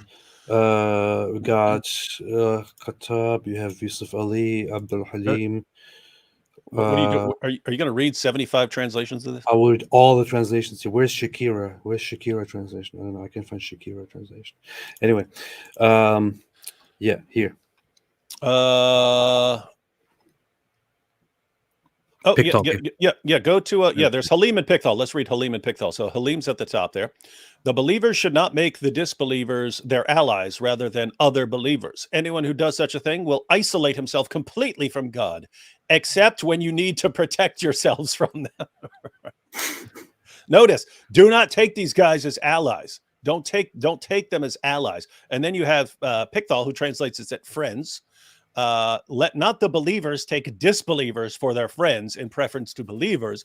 Whoso doeth that hath no connection with Allah, unless it be that ye but guard yourselves against them, taking as it were security. So notice what this is saying. 551 and the beginning of 328, do not take non-Muslims as allies, friends, protectors, any of that stuff. Don't take them as that. If you do, you're not a Muslim. You're a fake. You're actually one of them, right? Yeah. Unless it's to guard yourselves against them for security purposes. Notice, I can't take a Christian as a friend, as a Muslim, according to this. I can't take a Christian as a friend unless I'm in a situation where it is a benefit to my protection, to my safety, the safety of the Ummah, to pretend I'm taking him as a friend, to pretend I'm an ally with him. There's no actual bond there, or it would be a good thing.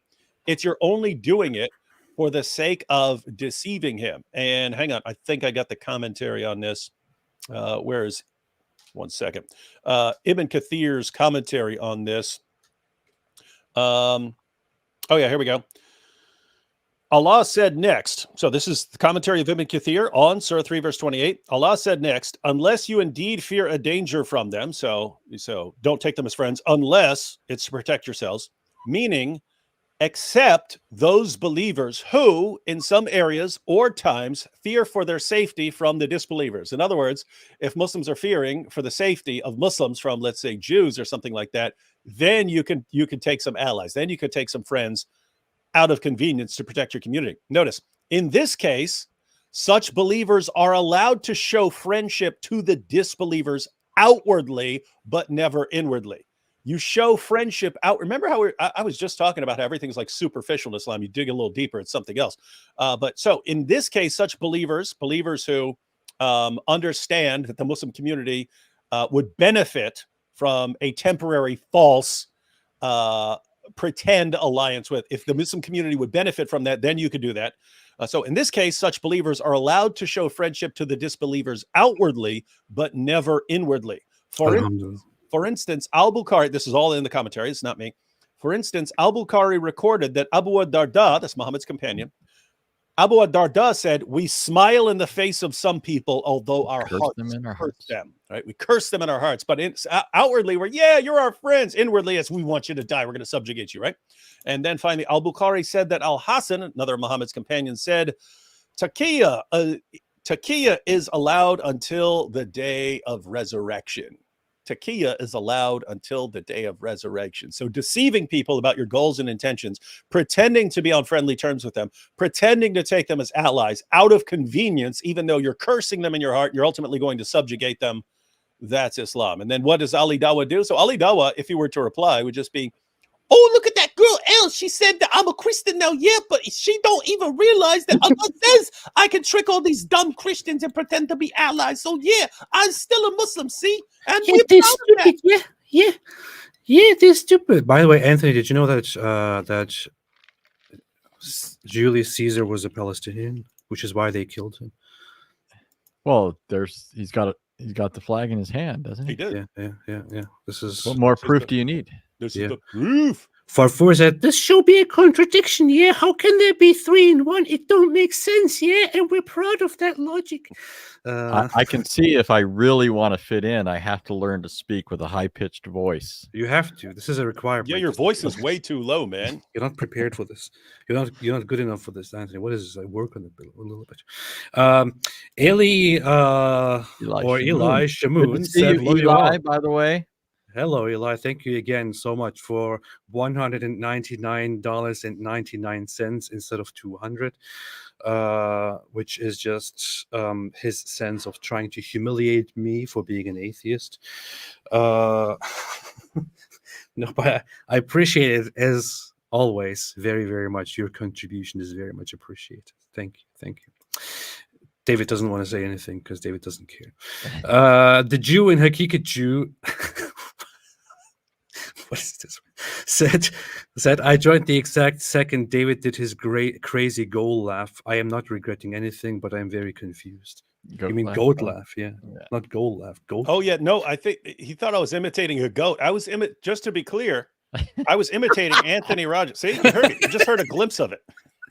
I knew where that was going. It's sorry, Anthony. Mufti Abulay still has you beat, but my three favorite laughs of anyone I'm familiar with: Mufti Abulay, Anthony Rogers, Robert Spencer. This is so funny. Daniel Gigaju as a as a Jew here in the profile picture. The people he hates the most. Very, very funny. Swiss Apologetics said there is some similarity between Anthony's laughter and David's screaming goat. There it is again. See, there it is again. See, people just want to insult you here. This is what you have to be subjected to when you join this channel, Anthony. Only goats said Muslims, Christians, and Jews joined together for a 75% off offer. Okay, thank you. Badullah. Toasted said, as an Orthodox Jew, Badullah. As an Orthodox Jew, I think persecution from non-Christians like the Crusades has caused some Jews to hate Jesus. I don't think this is from the Talmud. Possibly. Well, I'm sure. I mean, people. I mean, didn't help. Yeah, I remember being in history class. I remember being in history class once, and we were talking about the Revolutionary War, and the professor said, and so then the French started helping the American colonists. Now, what would the French interest in this war be? Why would the French want to get involved? And I go, because they hate the British from all the previous wars. And he goes, yeah, don't underestimate the power of really being mad at another country. But that was the idea. It's like, people got to remember, hey, we did not get along. We did not get along in the past. We may get along right now, but I'm still mad about that stuff that happened a long time ago. So that could still be in people's minds. Yeah, the Crusades were, I mean, I guess we could all agree here. I think so, because I know David, your views on this, but we can agree that the Crusades were pretty much a well-intentioned defensive campaign that started in response to the wild Muslim expansions. It was literally Christians asking for help for a very, very long time until the Crusades were finally started, and a campaign to protect Christians and to stop the wild expansions of Islam, to stop the harassments and all of that. It went into action. That said, during the Crusades, I mean, we have historical records of it getting really out of hand here and there, and persecutions of both other Christian groups and non-Christian groups happening under different Crusader factions and groups, which is why such things, of course, resulted from that. Yeah, so you had two main factors that were sort of that you could actually agree with as legitimate. So you had all the pilgrims are getting robbed and kidnapped and so on. When they try to travel to holy sites, and you have people in the area, and people are calling and it's like, hey, you've got that giant empire over there. Could you guys help us at some point from all this stuff that keeps happening down here? So you had that. So notice it's a different part of the world, and people in that area, or people who are there, or people who are traveling, are saying, hey, could you help us here? But then the other thing is Muslims keep invading Europe, right? They're invading over here. They're invading in the west. They're invading in the east. They've got they're sending pirates along the southern coast, and then you have this idea, hey, if we take the fight over there, then we don't have to deal with the fight over there. In other words, if we start sending armies down there, then we're fighting over there. It's similar to like the United States in the wars in the rest of the world. The United States is at a safe distance if the war is in a different part of the world. So you could agree with all that, but yeah, like AP said, then you had people who did some really, really messed up stuff. And I saw a presentation by Clay Jones on this, and he was talking about the various parts of Europe who were sending soldiers, and he was like, Well, I mean, he was flat out saying, these guys right here, you cannot say that these guys are Christians in any meaningful sense. You cannot say this. So these guys are Christians. These guys are sincere. These guys take it seriously. These guys don't. These guys are just out to get rich and rob people and so on. These guys are barbarians. They're all getting lumped together and so on. But yeah, some really, really messed up stuff happened. Yeah, lots of people joined the Crusades as mercenaries. Lots of people joined because it was considered an extremely honorable thing. I mean, the most honorable thing during the launch of the Crusades to become a crusader, to go there and to fight, which is why people did not only go there with the best intentions. So yeah, here is something for you, Anthony, since you don't seem to be informed about these intellectually advanced things. From the original Quran, when you go to different versions of the You're saying Bible, it's tampered, but it's just a retranslation. That doesn't mean tampered. it's been translated 724 languages. Well, they did remove the Council of 724 Nicaea from the original Bible. A lot of people haven't read those parts of the Bible. I haven't read the Council of Nicaea. Council of Nicaea. What are you? You're saying there's a book called the Council of Nicaea? Yeah.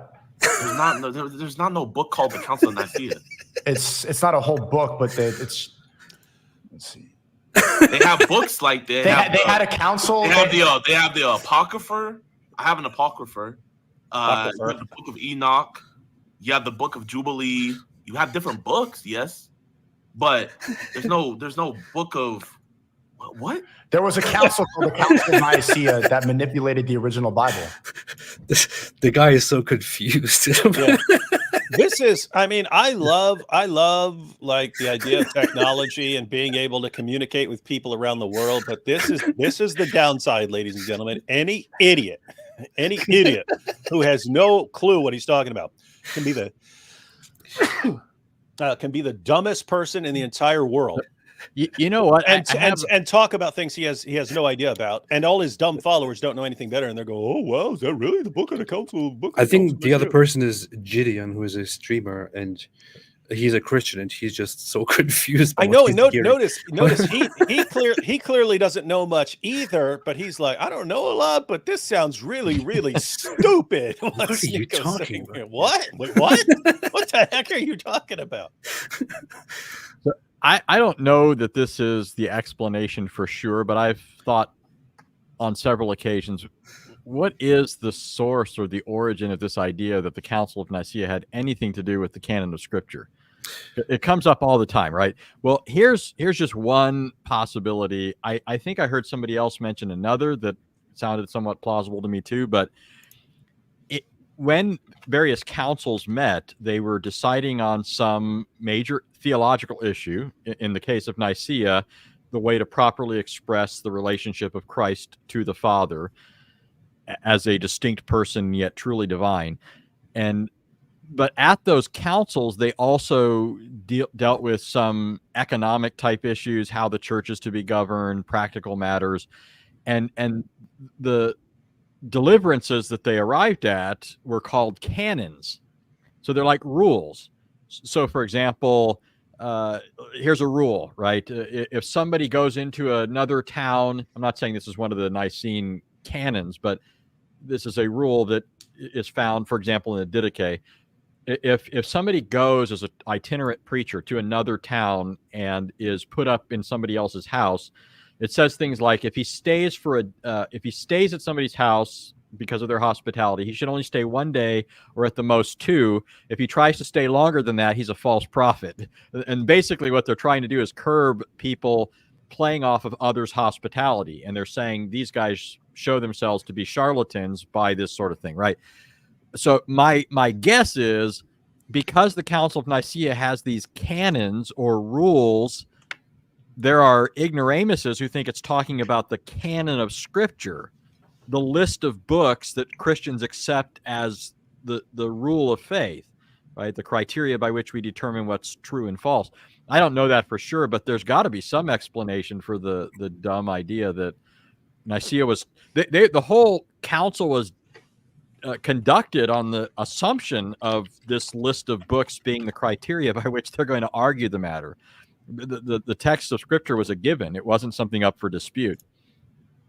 So when cannons were first used in warfare in Europe in the Middle Ages, or when, for example, prominently during the conquest of Constantinople. The Ottomans used these huge cannons. Does that mean that was a distortion of the Bible? Yeah, they were adding and taking books away. But who? So Anthony admits that the book of the canon was taken out of the Bible. Here's another part.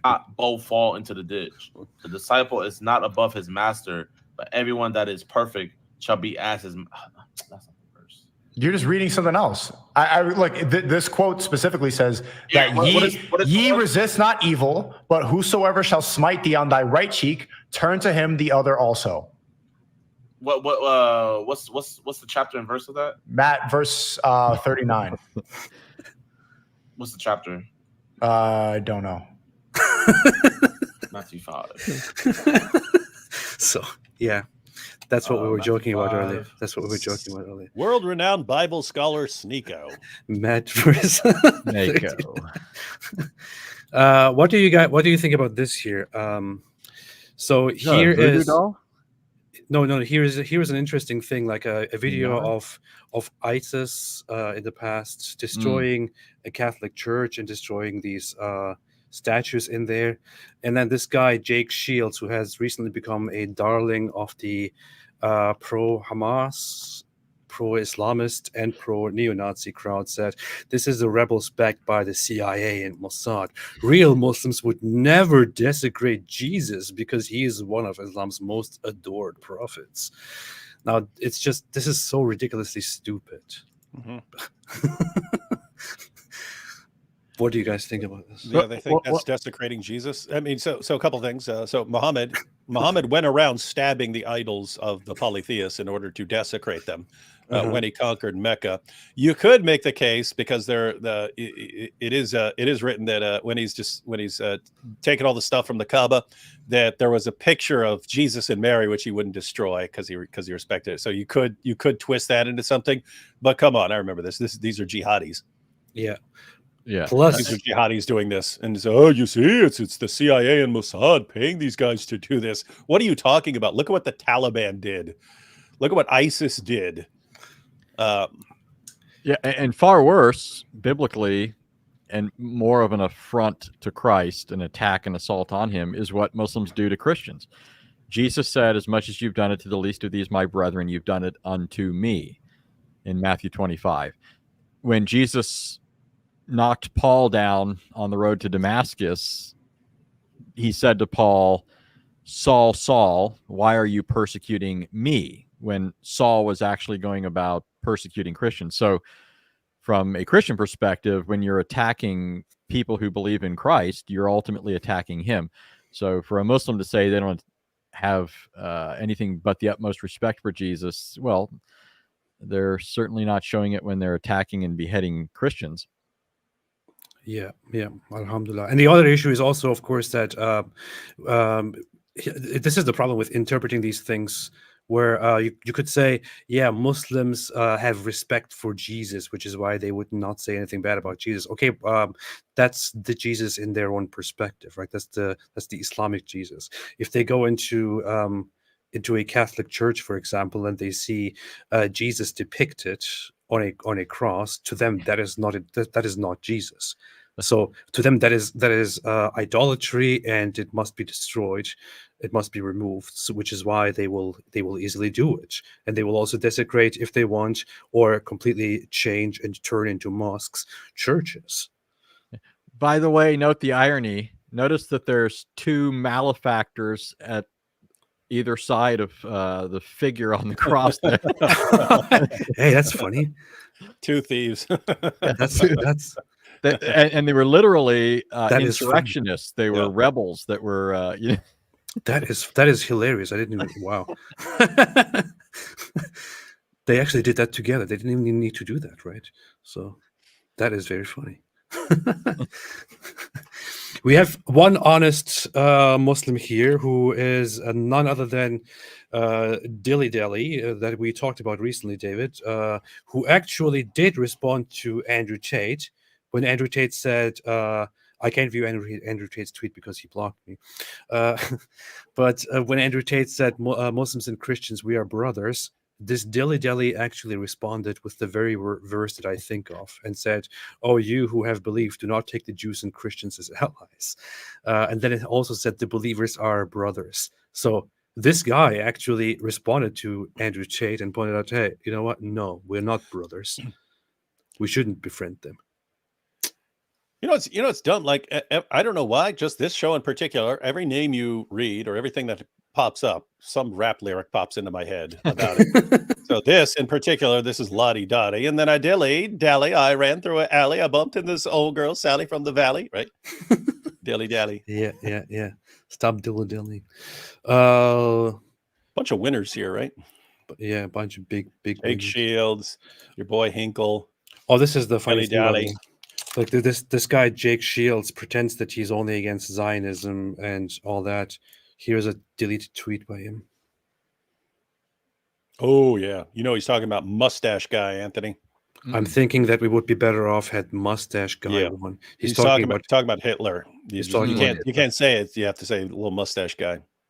This is where one of those rare moments where these people who have recently aligned themselves with Islamists because of the whole Israel thing, where they let out and show their true faces. This is him saying, maybe we would be better if Hitler had won. Yeah, and notice notice he's talking about, he's referring to Jews. We'd be better off if he completely exterminated all people. Yeah, we'd all be speaking German now too, moron. We'd all be singing Deutschland, Deutschland, über alles. Doesn't AP speak German? I do. Ja, ich spreche Deutsch. So he's I'm a Nazi. resonating with that almost. He memorized all of Hitler's speeches. I did. He's going to make a video of my favorite Hitler speech. This is actually this is proof that it's a divine revelation because I memorized all of it. Anyway, you should do that. You should memorize a Hitler speech and say, "This is proof. This is proof." Or I Love Allah called you guys lying infidels. Alhamdulillah. Sweet. That's beautiful. I love it. I love it. I love it. I just love it. Yeah. Was there anything else that I wanted to add? Oh, this is one of the other imbeciles here. Dr. Lupus said, Judah quotes directly Nick Fuentes. Well, real winner there. Shooting for the stars there, Dr. Anastasia.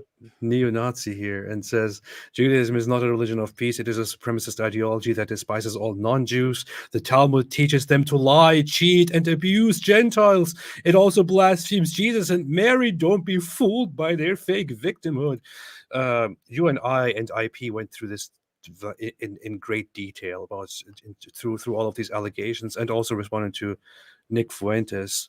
Anthony, you might not be very much aware of who Nick Fuentes is and what this guy propagates. This guy is a neo-Nazi, literally, actually. He has a large following who call themselves Groypers, who are people who infiltrate mainstream conservative circles and try to normalize Nazi ideas among them.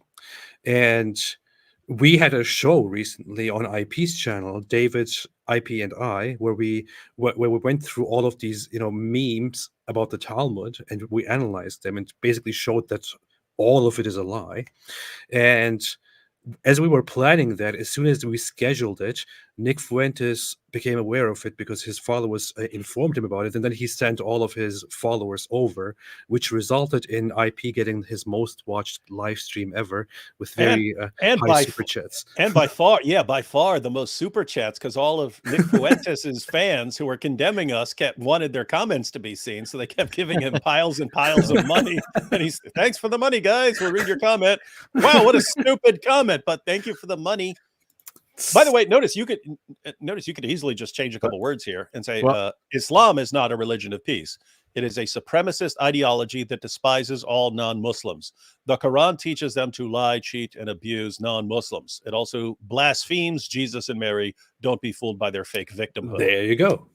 So, Apostate okay, prophet. David, what rap song did you think of with this one? I've got one. Oh, with who? Nick Fuentes or Anastasia something? Nick Fuentes. Yeah, Nick Fuentes. I'll chop my gonads off before I lost to you, Nick. eunuch. That's from Lord Above with Eminem. He's rapping against Nick Cannon. And Mariah Carey. So he calls him his greatest challenge he's ever. been castrated by Mariah Carey, and so he says, "I'd chop my gonads off too before I lost to you, Nick." Well, I was keeping it wholesome, but Anthony just. Well, you said this is the AP channel. I'm just. Well, yeah, that's right. No, I was thinking that too. I was like, AP's like, finally. Yeah, I even know the history of that. Wasn't it because like Eminem had a thing with Mariah Carey and he had a relationship with her many years ago. Then she did a song, and she had this guy in the song that looked like Eminem. She doesn't say his name, but it's obvious to him that she's taking a jab at him. So he did this very crude song in response to her. This was a long, long time ago. Yeah. And then Nick Cannon kept going on these podcasts like decade or two later, saying stuff about Eminem, because I think he was trying to get him to come on his show. He had that he has this show on that was, I think, struggling. So he was trying to revitalize it by getting Eminem on. Eminem wouldn't bite, so he tried to goad him by saying stuff on podcasts, and instead Eminem did a diss song back at him. Very, very nice. Very nice. You all expect me to know about these things, right? Mm-hmm. No, I was totally expecting it. You know more than I do. But, yeah, yeah. Well, that's that. But what does Muhammad Hijab say about all of this? He says homosexuality should be fine. Yeah. All right. Now let's go through some super chats. John West said, "If the trajectory continues as if the trajectory continues." If the trajectory continues as it is, the leather straps of the pleasure machine will constrain Mo Lester's followers from neonatal matrimony. This is just a big combination of the best memes here. This is good. Anthony is totally confused. He doesn't know that. He doesn't know the relevant lingo. Anthony doesn't know what's going on at all. He's totally confused. He's happily on the outside of some of these things. I remember when I going back to the Muhammad Hijab thing, I was thinking, gosh, I would have been okay if I had never heard these terms and never knew what they meant. I mean, there's plenty of times in life. It happened as we were doing for the next couple live streams and stuff. People were like, "Oh, I went and Googled some of the stuff he was saying, and oh my goodness." He taught me what GIMP is. I didn't know what GIMP is. I mean, I should have known that, but yeah. There's stuff like I had to do some reading on. I won't even say what it is, but I had to do reading on a particular nefarious act some people engage in. And I remember thinking afterwards, man, I wish I never even looked at because these images don't even enter my head. I don't even know how other people think to engage in them. So yeah, people like Muhammad Hijab throwing out all these terms. He knows all about it, but he knows everything, every single thing about every sexual fantasy that is out there. Or you only have to ask him. And figures. For every one Hamas, you have to kill 100 civilians. That's effectively what we're saying. If the trajectory continues as it is, then you Why does he have to yell? Because that's all his followers listen to. If that's all his followers listen to, then you have to give them what they want. I don't know why, but I just find Rabbi Shmuley's reaction here so subtle and so funny. While he's yelling, he just looks over to him like, continues as it is. If the trajectory continues as it is, then you have to kill. I every time I watch Hijab, I get the impression that it's almost like, I mean, he has these wild swings where he's calm and then it's almost like he's working himself up into a frenzy, right? Like he's arguing with himself. Because I've seen him on his own show where he's talking and then he'll say, don't get me, you know, and I'm thinking, nobody else is there. What are you talking about? There's nobody there on the show with you that you're reacting to. He does that. That's very interesting. It's very interesting. He also made a whole speech against Ben Shapiro, which I don't know. Maybe you shouldn't even look at that. But Rabbi Shmuley basically mentioned it here. He's like, he talks to Ben Shapiro, and then he starts talking about Ben Shapiro's wife, and says, "I am now talking to Ben Shapiro's wife. Your husband is not a man. But you are looking at a real man right now," referring to himself. This is the kind of insane. That sounds like level of Islamic apologetics here. Doesn't that sounds like Clubber Lang in Rocky 3? Dissing Rocky. Yeah, he did that. Yeah, he Remember? did that. He showed up at the little press conference. He was like, yeah, and he starts calling out his wife. Come check out a real man. That was awesome. Yeah, that's funny. He's imitating. Oh, hey, AP, that's a short little like Twitter video. Show the clip of Muhammad Hijab talking to Ben Shapiro, and then the Clubber Lang from Rocky 3. That's nice. Gotta look at that. Let me show you what a real man is. This is still the funniest moment to me. This is just nothing trumps this. Look at his face. When it's Russell Brand, you don't know if they're raped. When it's Israel, we know they're raped. When it's Russell Brand, you don't know because you're friend. No, it's been reported by legitimate news sources. When it's Israel, you know they're raped. But when it's Russell Brand, you don't know. Them. When it's Russell Brand, you don't know if they're raped. There's no comparison between Russell Brand and what's happened. It's the same thing. It's a rape allegation. Why are you stuttering? He didn't say anything. He didn't stutter. Nobody's stuttering. What is happening? Here it's like he prepared all these lines that he wanted to use to insult the guy, and there's just a brief pause, and I gotta say one of my lines. Why are you stuttering? The guy literally, one, he didn't say anything, so you're not stuttering if you didn't say anything. But two, the thing he said right before he paused, he didn't stutter at all in it. So yeah. On the contrary, if you listen, it is actually Muhammad Hijab himself who stutters several times leading up to this. But it's so funny. I mean, maybe it's just maybe it's an intrusive thought where he tells himself not to stutter, and then he accidentally says it out loud. And like, oh no, I shouldn't have said that. When it's Russell Brand, you don't know if there's no comparison between Russell Brand and what's happened. It's the same thing. It's a rape allegation. Why are you stuttering? I'm not stuttering. You are stuttering. You don't have anything You're to say. contesting every single. This guy, it's a whole comedy show on its own. It's very, very good. Yeah. That's the champion of Dawah. Alhamdulillah. Nate said, I know this is unrelated, but when I heard about the Jews going into sewer tunnels, it reminded me of Sahih al-Bukhari 3305. Sahih Bukhari 3305. What is that? Now, what is that? The Prophet said, a group of Israelites were lost. Nobody knows what they did, but I do not see them except that they were cursed and changed into rats. Yeah, there it is. This is Islam. Let me put it on the screen here. So a group of Israelites were lost. Nobody knows what they did, but I do not see them except that they were cursed and changed into rats. For if you put the milk of a she-camel in front of a rat, it will not drink it. But if the milk of a sheep is put in front of it, it will drink it. This is, you see, Muhammad started science. Yeah. He advocated a scientific experiment to see if Jews had been transformed into rats. This is Muhammad's very amazing scientific analysis here. It's the proof. Well. What are you going to say? And there's also, of course, another incident of where some jinns are snakes. So snakes can very often be jinns, and some of them may be Muslims because a lot of jinns in Medina converted to Islam at some point, which is why when Muslims see a snake, they should tell the snake to go away in the name of Allah. If the snake comes back 3 times, then they know that this is indeed not a Muslim snake. Then they are supposed to kill it. That's an actual hadith as well. That's Islam for you. Anthony? It looks like the fallacy of affirming the consequent. Yeah. I mean, this is just like textbook violation of basic canons of logic. Right there in the hadith. It's beautiful. You said canon. Are you trying to change the Bible?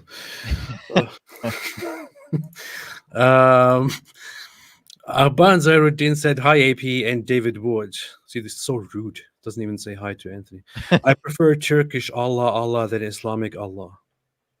Turkish Allah. What's the difference? It's when in Turkey, it's a very common thing to say Allah when you're surprised about something or when you're kind of getting impatient or angered or something. That's funny. That's funny. Sheikh Yogi Bear says, Why can't we see Anthony on the screen again? Anyway, I just removed this here. Jesus is in boiling excrement in hell may not be a common view in the Talmud, but new evidence. My dreams suggest that this is a verse from Book of Council of Nicaea. La ilaha illa al-Farfur. That's very, very good. Very good.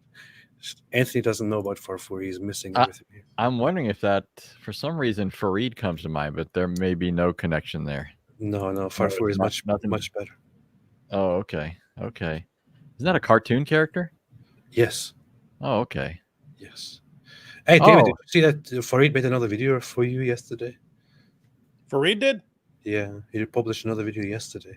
Did he now? The poet that defeated the Quran responds to David Wood for third time.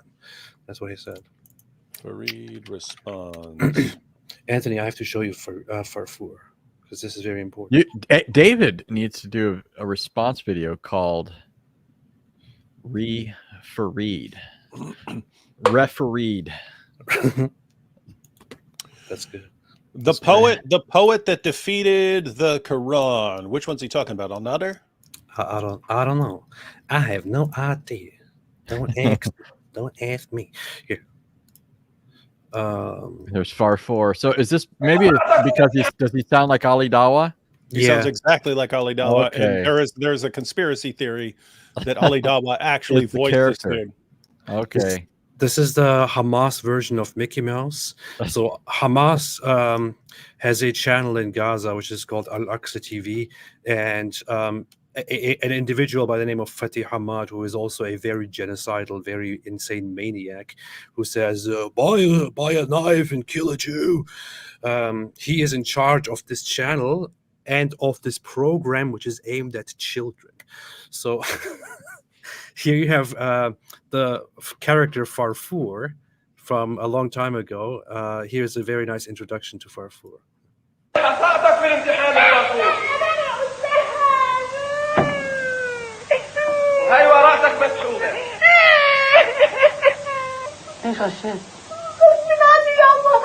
Hey, that looks like Ali Dawah's computer with that girly casing that he has on it. Yeah, look what he says. Look what he says, Anthony. Look, he didn't do his homework. Now he's asked why he didn't do his homework, and here's his response.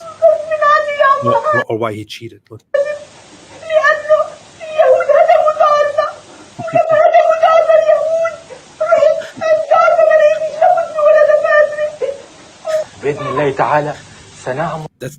This is what they teach children in Gaza to say in response to, why did you cheat? Well, it's not my fault. It's because the Jews bombed our house and I couldn't find my notebook. Like this is the Hamas version, or the Gaza version, or the Palestinian version of the dog ate my homework. Is the Jews bombed my homework? I'm sorry, AP, but you've got to play now that Anthony's familiar with the voice in Farfur, this squeaky high pitched voice. You got to play at least a few seconds of 72 Space Virgins.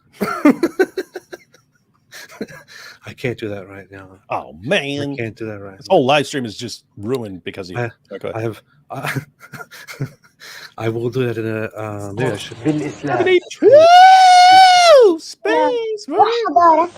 Sarah. So here's Sarah. Look, her message to the kids. نذكركم أحبابنا الأطفال يا من سكنتم في قلوبنا أن مجد أمتنا وحضارتها أنتم من ستعيدونه. Yeah, you shall restore the glorious. Isn't it just amazing? I mean, you got almost 2 billion Muslims in the world. It's like a quarter of the world's population. And we're gonna restore how well things went 1,000 years ago. Wait, what is you have 49 countries where you have 49 countries where you're the majority. What do we just want to kill a bunch of Jews? Like, my goodness, do something with your lives. Why would they do something with their lives when they can just kill the Jews? Don't be ridiculous, David. Here is Farfur again. هذه الأرض يا جدي، هذه الأرض اسمها تل الربيع، أما الكيف الخسارة اليهود سموها تل النبيل بعد ما احتلوها واخذوها يا جدي. هذه الأمانة، هذه بتمنى تحافظ عليه يا فرفور. وهذا المفتاح Is that a flying بيكون carpet? معك لما ترجع البلاد. لما ترجع This gets me. You see the little dance. This is the funniest thing in the world, according to AP. Is so. I mean, one is there's multiple levels of weirdness to this. So this is Farfour. Farfour is a mouse. This is his grandfather. So apparently, either his grandfather was transformed from mouse to human, or Farfour was at some point transformed from a human into a mouse. Wait, but his grandfather's dying, and all of a sudden Farfour breaks into this little dance. Keep your eye on Do an Farfour. experiment to see if Farfour is really a Jew or his. Oh yeah, you're right. His grandchild. Yeah, you're right. Give it some milk or something. Yeah, see if it will drink the milk or not. Huh, that's a good idea. بيكون معك لما ترجع البلاد. لما ترجع البلاد تفتح فيها. This is so bizarre. Farfour is like, I'm getting the key. Oh yeah, Grandpa's dying. I get the inheritance. What? And look at this. This is typical Hamas stuff. This is a kids show. This is a kids show. This is apparently a Jew who is asking Farfour to give them the keys, and then. بدك تجيب وراك فرفور. بدك تجيب وراك فرفور. بدك تجيبه يعني بدك تجيبه فرفور. مش جايبه لناس مجرمين. لناس انتم. لناس ارهابيه. احنا اندال. احنا ارهابيه فرفور. خذ. خذ. خذ. خذ. خذ. She's not really. She looks like she's sort of enjoying it. Yeah. She's supposed to be on Farfour's side. لقد فقدنا أعز صديق لنا. Oh, poor Farfour. فرفور. لقد استشهد فرفور وهو يدافع عن أرضه. يدافع عن أرض آبائه وأجداده. Yeah. استشهد على أيدي المجرمين القتلة.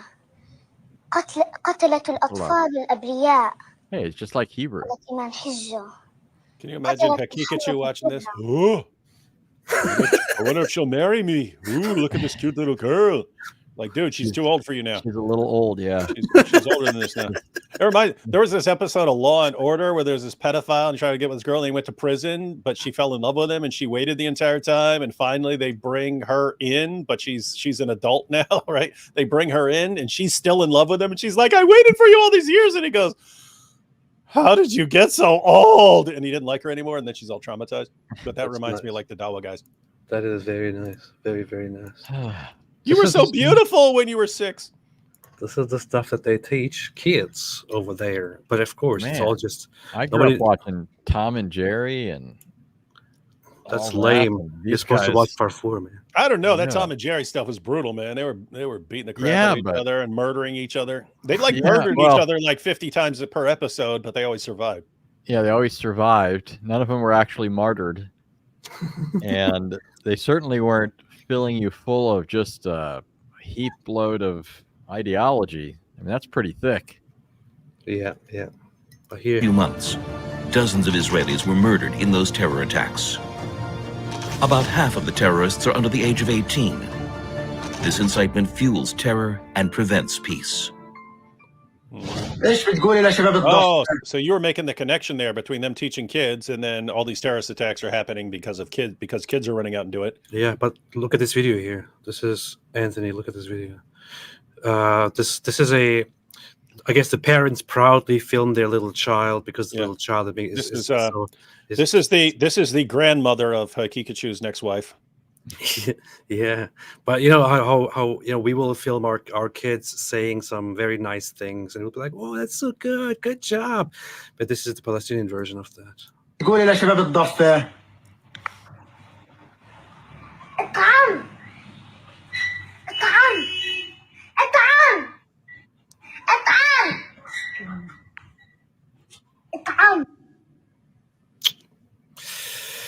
As funny obviously coached, but not by an excellent knife wielder. I don't know what that was. I have to say that is the worst knife fighting I've ever seen in my life. Yeah, swinging the dull end of the knife towards the victim isn't recommended. That's what's bad about that video. Yeah. That's as bad as Uthman and his stabbing. That's all right. I want to go through super chats. Yeah, I worked in the stock room in prison, and we used to practice knife fighting back there. We practiced with Sharpies. We had markers back there, right? And so, you could tell if you would have stabbed someone by putting the marks all over their body. But man, those dudes would walk out of there looking all messed up. 20 dots. Yeah, lines all over their faces. Yeah. Banzahiruddin said, "Hi, David Wood. I am from Pakistan, living in Australia, and lately I have been talking a friend about Islam, being very careful, as my family is still there." Good, smart. Number one. Number two. My friend is asking why Christians don't call everyone a prophet like Lot, and he has decided to be critical on morality on everyone. Any advice? We don't call every person in the Bible a prophet. Why don't you call Satan a prophet? He's asking why we don't call everyone a prophet. Why don't call everyone a prophet? Yeah, I guess the question is like, because in Islam, all of these figures that are in any way good are all prophets for some reason, because Islam doesn't get it. Why are you doing that? Yeah, so the reasoning here, by the way, the reason this would have come up, ladies and gentlemen, is in Genesis, it said that so Lot takes off with his family because God is destroying Sodom and Gomorrah, and Lot goes and hides with his daughters in a cave, and they apparently think that God just destroyed the world. That's what it seems like they think, that God has destroyed the entire world. And so it's Lot and his two daughters. And his two daughters' reason why we basically have to start humanity again. We're hiding in this cave, so we need to have kids, and our dad is not going to do that with us, and so we're going to get him drunk. We're going to get him drunk, and we're going to get him drunk, and then so we can get pregnant by him, because we need to start up humanity again. And the interesting part is these become the Moabites and the Ammonites. Is that right, Anthony? Moabites and the Ammonites, who are the enemies of the Jews. So the idea is like, hey, you enemies of the Jews who are constantly fighting us, you're actually the incestuous offspring. We're a little bit connected, but you're the incestuous offspring here. Muslims look at this and go, "Oh, how can you say that a prophet did this?" It's like, and our response is, "What are you talking about? Lot's Abraham's nephew. That's what he is in the Bible. What are you talking about? We don't know what you're talking about." "No, he's a prophet. He's a prophet." Okay, he's a prophet in Islam. You deal with that. By the way, what's interesting here is they never make the connection. You have in the Quran when the angels. So this is in Genesis and it's in the Quran. When the angels show up to warn Lot, and the townspeople say, "Oh, we're gonna do something to those guys," in both the Bible and the Quran, Lot says, "Hey, take my daughters instead," because the view of hospitality was so high. The view of hospitality was so high that and there are certain areas that are still like this. That's like, you will fight to the death to protect someone who comes under your roof. And so Lot's like, "Hey, take my daughters instead." Now it's speculated by people that, since Lot and his family are known, they're not actually going to do. They understand they're not actually going to do this.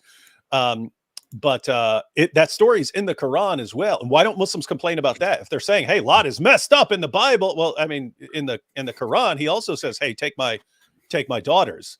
So why isn't that an issue? They zero in on the one thing. But anyway, the point is, guys, I mean, people do some messed up stuff in the Bible.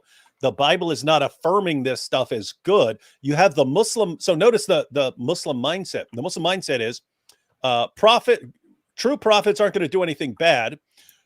Therefore, Lot is a prophet according to the Quran, and therefore he can't do anything really bad.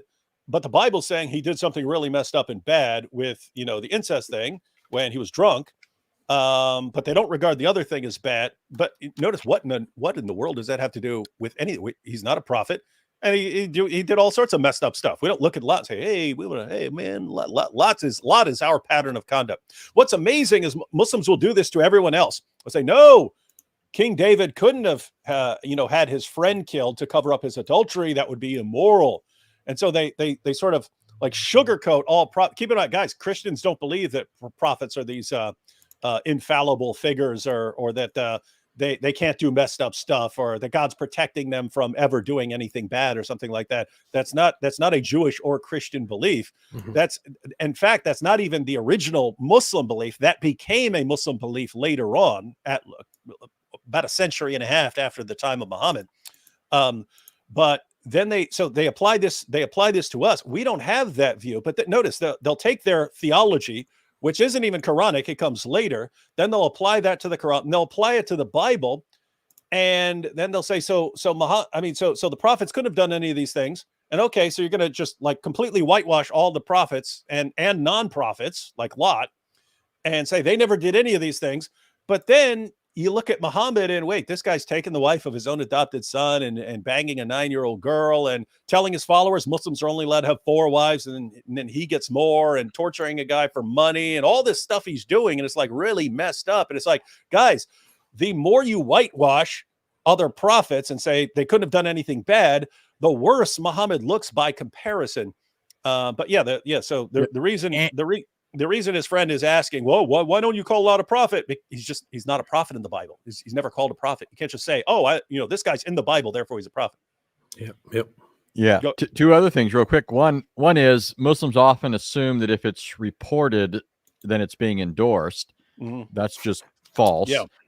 And you've already in a way brought out another way the Bible may condemn something besides just saying this is wrong, which is in the Torah, Israel is being portrayed as God's nation, not to the exclusion of others in the sense that God doesn't intend the salvation of others, but the whole point is he's working with this nation. It's going to be through them that he brings salvation to the world. But they have enemies along the way, including the Ammonites and the Moabites. And so the history describes their origin, which is not good. And so it's a way of backhandedly referring to these people that are at, loggerheads with Israel. And so in that way, it does condemn the incestuous relations. There's these people that are at war with God's people, and they're the product of this kind of relationship. So there's that. But then secondly, you mentioned that the prophets in the Bible are sometimes engaged in sinful deeds. But one major difference between the Bible and its account of some of these prophets, typically those who hold the office of a prophet end up looking a lot better than others who are not office holders, right? So like Isaiah, Jeremiah, Ezekiel, Daniel, all of these figures end up looking a whole lot better than other figures like David, who's not technically a prophet. He functioned as a prophet. He could give prophecy, but he wasn't holding the office of a prophet. He was a king. But anyways, the major, I think, point of difference that's worth bringing out is in the Bible, when these people sin, they're upbraided for it and serious consequences follow. But in the case of Muhammad, Allah comes along as their cosigner. Allah can't, stop from falling all over himself trying to praise Muhammad for the stupid things that he does and the immoral things that he does. There are times in the Quran where Muhammad seems shy about doing something that we would think of as evil, but Allah often rushes to say, I'm not shy, right, about this matter. You should be doing this. So who is it that encouraged Muhammad to take the wife of his adopted son if it wasn't Allah? Muhammad seemed to have a little bit of reticence. Of course, he didn't. Allah's just his sock puppet. But the point is, frequently, Muhammad wants to engage in some sinful action, and it's Allah who comes along and gives the major push to do this. Right? Allah is constantly approving of what Muhammad does. You don't get that in the Bible. When David had relations with Bathsheba, who was married, and then positioned Uriah to be killed, her husband, God tells David, the sword's never going to leave your house because of this. And so read the history of David. 4 of his sons die prematurely. His many wives that he was already forbidden in the law not to have. He wasn't supposed to have many wives. But good things don't happen after David does this. Kiddies, you ready to go to Mars? Make sure your leather straps are strapped tight. Apparently, I can't even tell what Ali Dawah was saying there. Saying we're proud of that. Oh, this was a song here. Ready for a hell of a flight. Check out the lyrics. The lyrics are dope. Mr. Meyer's taking us so far. Hey, that's kind of accurate if in a twisted way. You're ruining the song, Anthony. Oh, I didn't know it was a song. Was it? Gosh, it didn't sound like one. That's a song. They've got this rat or mouse flying into space. We know that can't be a Muslim. Muslims, what have they done, right? So it has to have been a Jew. That mouse Farfour really is a Jew. It is. It is. Who else could be responsible for making a rocket? And those guys are they're trying to hijack it because they couldn't have made a rocket. Yeah. Look at the mayor's kids. God makes it rain. It's a Jimmy code and almost just as scary. Get ready, kids. The president of the level. Oh, seven heaven. What is that? Giant What flunky? Are we there yet? No, please don't act so soft. Remember what you died for. 72 space virgin, 72 I love the completely unbearable shrill voice. Did you guys ever see the It Real House? sounds exactly like Farfour. Did you guys ever see the Real Housewives of ISIS? I did. That was hilarious. That was a long time ago, wasn't it? Yeah, I think they stopped it. They were on their way to producing some great shows. That was funny. When was that? Space The versions. Real Housewives of ISIS. Where the wives are jealous.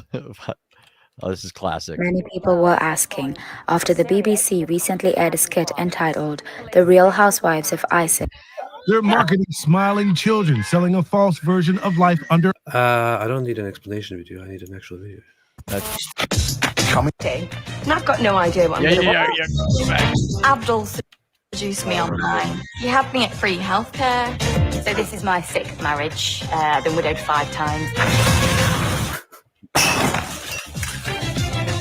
6 times.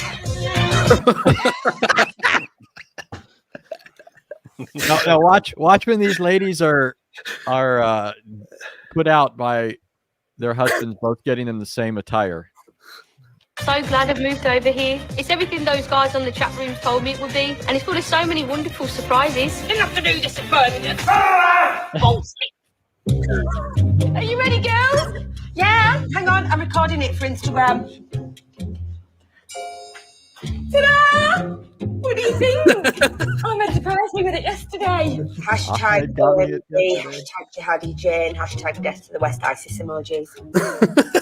No, wait, watch, keep going. Oh, babes, I love it. You look gorgeous. She looked massive. You're gonna need a lot of Semtex to kill that one. Oh, guys. Hey, ladies! What do you think of this? What a compliment. She knew I had that jacket. Copies everything.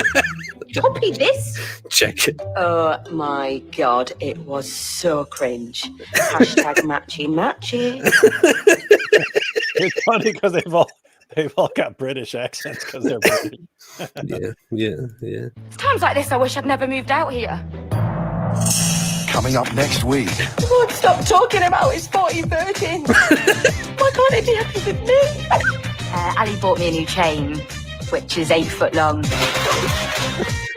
I can almost get outside, which is great.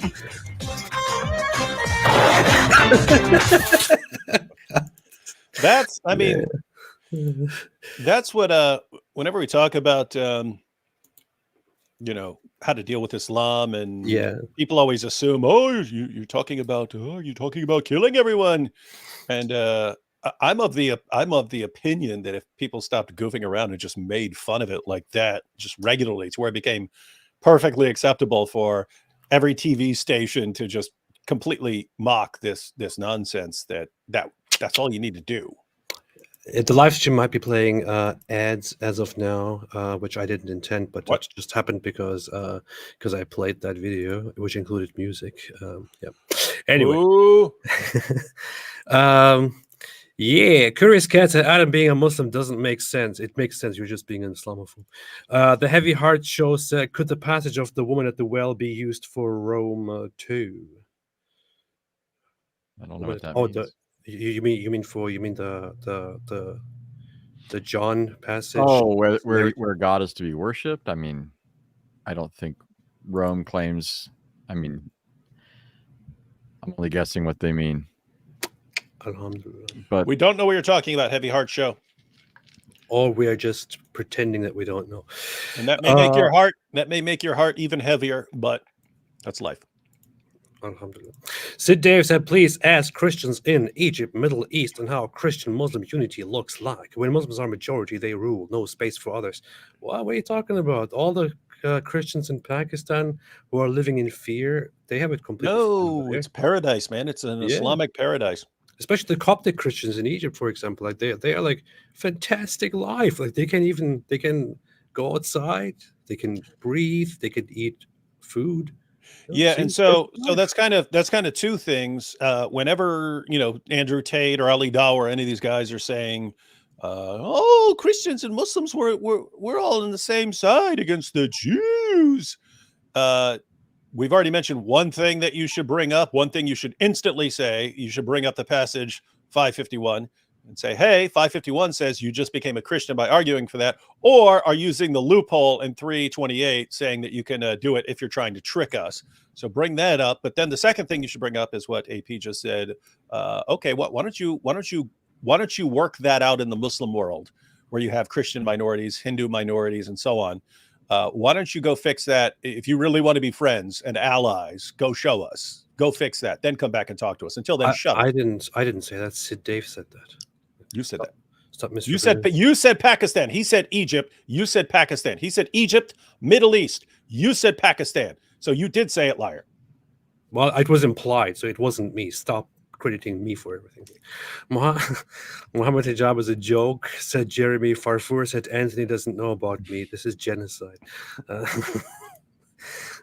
Chloe said, show Anthony hide like a rat and a Farfour song. A Farfour song. I showed 72 versions, 72 space versions. Sorry, excuse me. 72 space versions. 72. Chloe, those videos are very, very nice. You have some good stuff there, especially with them. I think, wasn't it your idea, David? Because she was typing all those, she was making those super shekels with the poetry, and you said that she should sing and record it or something like that, and then she started creating those bizarre videos. Lou Cecil said this man is being more slippery than the village boys that choose the same goat. An obvious reference back to hijab, right? Yeah. So Dave said, notice everyone wants to combine stuff. So there's the hijab joke, but then there's there are all these stories about guys doing things to goats and donkeys in the Muslim world. Alhamdulillah. And this being one of the most popular forms of pornography in Pakistan. That's animal sex. Did I ever tell you about the practice? I read this in Yosef von S. He is a scholar of Islam in different factions in the Islamic world, and he mentioned how certain strange practices between Muslim men and young boys arose because of certain Islamic practices in certain countries. Because we've talked before about the Islamic narrations that talk about Allah having body parts and all that, a lot of the narrations talk about Allah as a young man, a beardless youth, which is kind of strange given the prominence about the beard, right? Well, the narrations that talk about his facial appearance often speak to the fact that he doesn't have a beard, so he looks like a youth. And so the Quran commands Muslims to think about Allah. According to the Hadith, they have to be able to recognize Allah on the final day, which would mean involved in their remembrance of Allah. They're thinking are you talking about this? That kind of thing. I mean, but so what Von S points out is it became the practice of Muslims to sit there thinking about Allah, trying to imagine what he looked like. And to facilitate this, they would look at young boys. And you know where that eventually goes. I mean, and that's apparently not all that uncommon, at least at certain points in history and so forth. Yeah, what we're talking about is that there are certain practices which are quite known. Like this is one that is very that is widespread in Afghanistan, and there are others that are in part of different cultures where men engage in sexual abuse of little boys and pretty much sell it as a tradition or as something nice, as something of their culture. Very bizarre. Yeah, I know a woman. I was speaking I shouldn't give any details. Anyway, I was speaking somewhere, and she was renting a room in the same building with 5 Pakistani Muslim guys. So they're in the U.S. and she's in the same building with them. Anyway, there's like this room down there where people can sit and stuff. And she said she would always talk to them and stuff. And she said she found out, because she's like some sort of counselor or stuff, so she'd like ask them questions and stuff. And she says she found out over time, like that one of them had been molested by other men when he's a boy. And so then she ends up asking other guys. Turns out all these guys were molested by multiple men when they were children, and they all thought this was totally normal. And they all thought, so one, they thought it was totally normal. And when they're explaining it, because they're all grown up now, they don't think of it as gay if your victim hasn't reached puberty yet. If it's a boy and hasn't reached puberty, they don't think of it as a homosexual act. And so isn't this where Hakikatu would say, since they're not emotionally traumatized, then it was okay? Doesn't he say that with respect to Aisha? Mm-hmm. That's the reason. Yeah, if they're not complaining about it, nothing, no harm, no harm, no foul. This reminds me of this. Oh, look at Are you that mentally enslaved and intellectually subservient and intellectually molested, ideologically molested? You really should be ashamed of yourself. Did you hear that? Ideologically, intellectually molested, ideologically molested. That's what he just said. But you should sexual innuendos. He published this as a short video on his own channel because he thinks it's such a wonderful moment. Be humiliated. You should be humiliated. You make me absolutely sick. Yeah, everyone thinks the very same thing about you, bro. He kind of looks like what's Golden Showers? You make me Shogun sicker of Harlem. He looks like the Shogun of Harlem there. Oh, Show What's enough. his name? Show Yeah, enough. Show Shogun enough. of Harlem. Show enough. Am I the meanest? Show enough. Am I Not the the baddest. greatest villain of all time?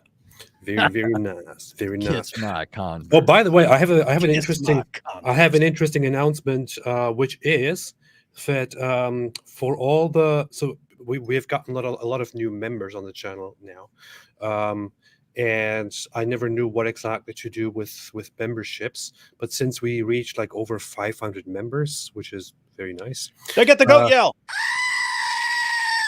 No, I'm trying to say something serious here, David. On Wednesday, no.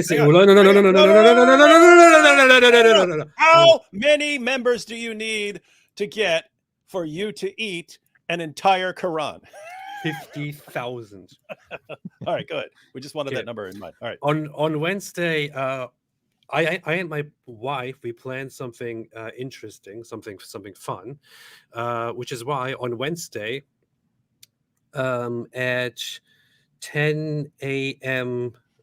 in the morning, 10 a.m. Central Time, America, Chicago time, we are planning on going live together here to just look at different things and comment on them and to engage with members of the channel. So my wife and I, she's also here in the chat very frequently, many of you know Mrs. Apostate, we will together be live on Wednesday. So for all the members only who want to tune in and engage in that and watch and interact with us, we'll be here together. And we are planning on doing that every Wednesday. So we're planning on doing that every Wednesday morning. And this will be streamed for members only. So it will not be public. It will just be members only. Only members. Yeah. It's not members only. It's only members. It'll be only members. Yeah. By the way, AP. Yes. I know you're foreign. I don't like to correct you in front of everybody, but it's Wednesday. Oh yeah, Wednesday. Look at the spellings. Wednesday. Sorry. So on Wednesday, Wednesday, Odin. Yeah. On Wednesday, on the day of Wednesday, that's when we will go live. Sid Dave said, "Oh yeah, people are becoming members. So it's nice. That's very nice. Very nice. Very good to see. So that's what we will do. That's the special here." Sid Dave said, "Muslim behavior predictor, less than 5% persecuted, 15% we want Sharia, 30% civil war, 50% Islamic Jim Crow laws, end of alphabet group, apostates." You know what? I don't like comparing it to Jim Crow laws or using that terminology, because that makes it look like we have to borrow a different term from history to describe what is already inherent to Islam, which is, the Islamic segregation, oppression, humiliation, the me system, and so on. It is very Islamic. Islam did it before it was cool. Yeah. Jason Milton said, "David Wood and all, what do you think about Iran, Houthis, Hamas trying to now start a World War III or a new holy war? This is crazy, and I hope more people will wake up and realize Islam is a religious hate cult. Thanks all." Yeah, I'll just say you get nations that put up with stuff for a while. They just get in the habit of, don't react to these guys, don't react to these guys, and that sort of sends a message. Ooh, we can get away with doing a bunch of stuff, and I mean it's the whole mess around, find out thing, and yeah, they're going to keep picking away until they get the crap bombed out. No, it's not called mess around, find out. It's not MAFO. It's the problem. It is. It's MAFO. Okay, fine. Yeah, go ahead, continue. Sorry for interrupting you, David. No, I'm just saying. I think you're going to have. We've talked about this multiple times before, in the sense of Muslims being in a very desperate situation, noticing the apostasy rates, and in Islam, there's basically one way of dealing with problems, and that's violence. And you've had people like Ali Dawah just say it. People are going to be drawn to us because of our intolerance. We're going to show everyone how intolerant we are and how violent we are, and this is going to make people convert to Islam, because that's what worked with Andrew Tate. That's what attracted Andrew Tate to us. We're the ones who will go around killing everyone. So that's the new plan. And you see, everyone's getting their marching orders. Everyone's getting their marching orders. And okay, we're just going to start violence with everyone. And people are going to be too weak to react, and they're about to find out. I don't want a bunch of people to die, but it's just reality. As Roosevelt said, they asked for it and they're going to get it. So here, I already talked about this extensively pretty much, but here's the flag of the Houthi movement that is currently in charge of the Yemeni part that is at war with America and Israel. These guys, some people actually want to depict these guys as the good guys who are just defending themselves or standing up for humanity. This is their official flag, which is the ugliest flag that the world has ever seen. And it says literally, Allahu Akbar, death to America, death to Israel, curse the Jews, and victory to Islam. But we only mean Zionists. Yeah. And it says death to America, and you have Americans who are like, I stand with the Houthis, I stand with Yemen. You idiots, you imbeciles. Yeah, there was that. I saw a tweet, and it was like, real American patriots stand with the Houthis. Real American patriots stand with the guys who are screaming death to America. Yeah. Genius. That was Jackson Hinkle, the idiot. Yeah, that guy's got a big IQ. Nickel Circus said, AP, I got a question. We need you to play an Andrew Tate character with a bald cap and suit. How is that a question? AP, I got a question. 2 + 2 = 4. There. I have a question. You suck. I'm always. Did you ever put on a bald cap when you played Andrew Tate? Yeah. Is that how does it even work? I need to try that sometime. Yeah. Well, I had mine professionally applied. I actually hired a professional makeup artist to do that, and it takes a while. That was like, I don't remember how long, but I would say at least 90 minutes to 2 hours to get it really, really good. You can do it. You could do it in ghetto fashion, just slide one on and stuff like that. But mine actually looked like everyone who saw it actually thought I shaved my head. They're like, David, wow, you're so dedicated to your role. No, I just. Look what David is saying. He's like, I'm special. I put on this very special thing, but I'm special. You can put on some cheap version. So special. I went all out. I'm not a loser. Joshua Wooden said, so it's good now to judge a whole group by a small minority, except Islam. An Islamic standard only listen to men with beards. You three are approved. Yeah. We've all got beards. That's why we grow them. It's probably a little bit weak compared to ours. But yeah. Well, I just trimmed it, but yeah, it was starting to look like Anthony's. Yeah, I would say in terms of the strength of our beards, I am number one, Anthony is number two. And then Come David. on. Yeah. Anthony's even got the cool gray growing in his. Trying to get it back. I cut it for my daughter's wedding, and so now it's coming back. We don't need the entire history of your beard, Anthony. I didn't give you the entire thing. I gave you the 2-second version. You want the... Now you're begging me to give you the rest. So then when I was 22, I decided to go with a goatee for a little while. And then... Anthony, I have a question. Your beard is very cool. Al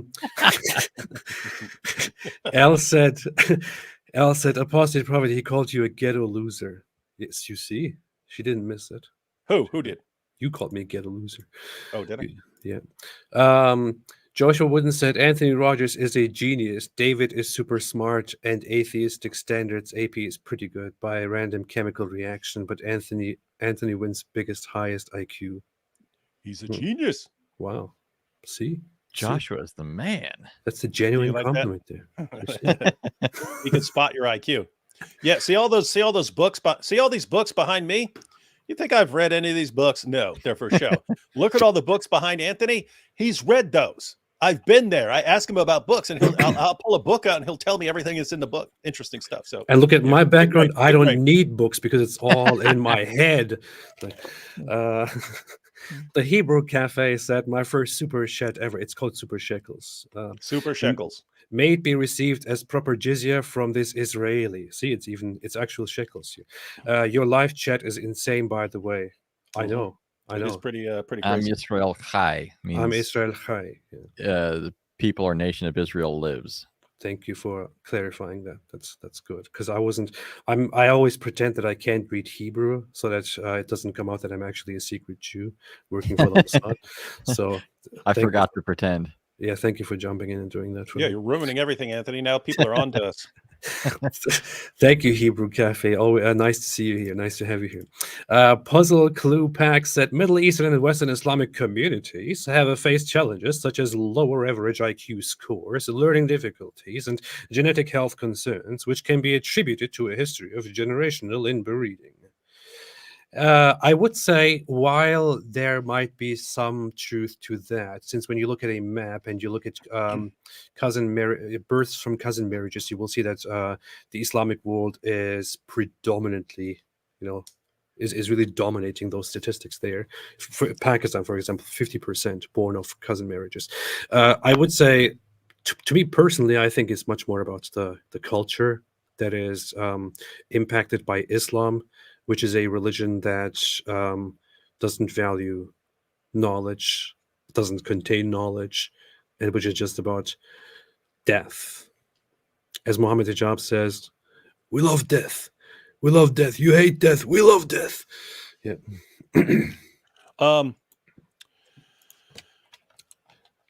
You're going to say that you agree with me. Yeah, that just reminded me of Anthony. You've encountered it. AP, I'm sure you've encountered it. I did. There was back in the 90s, and then in the 2000s, you had Ahmed Deedat and then Zakir Naik. They would use that.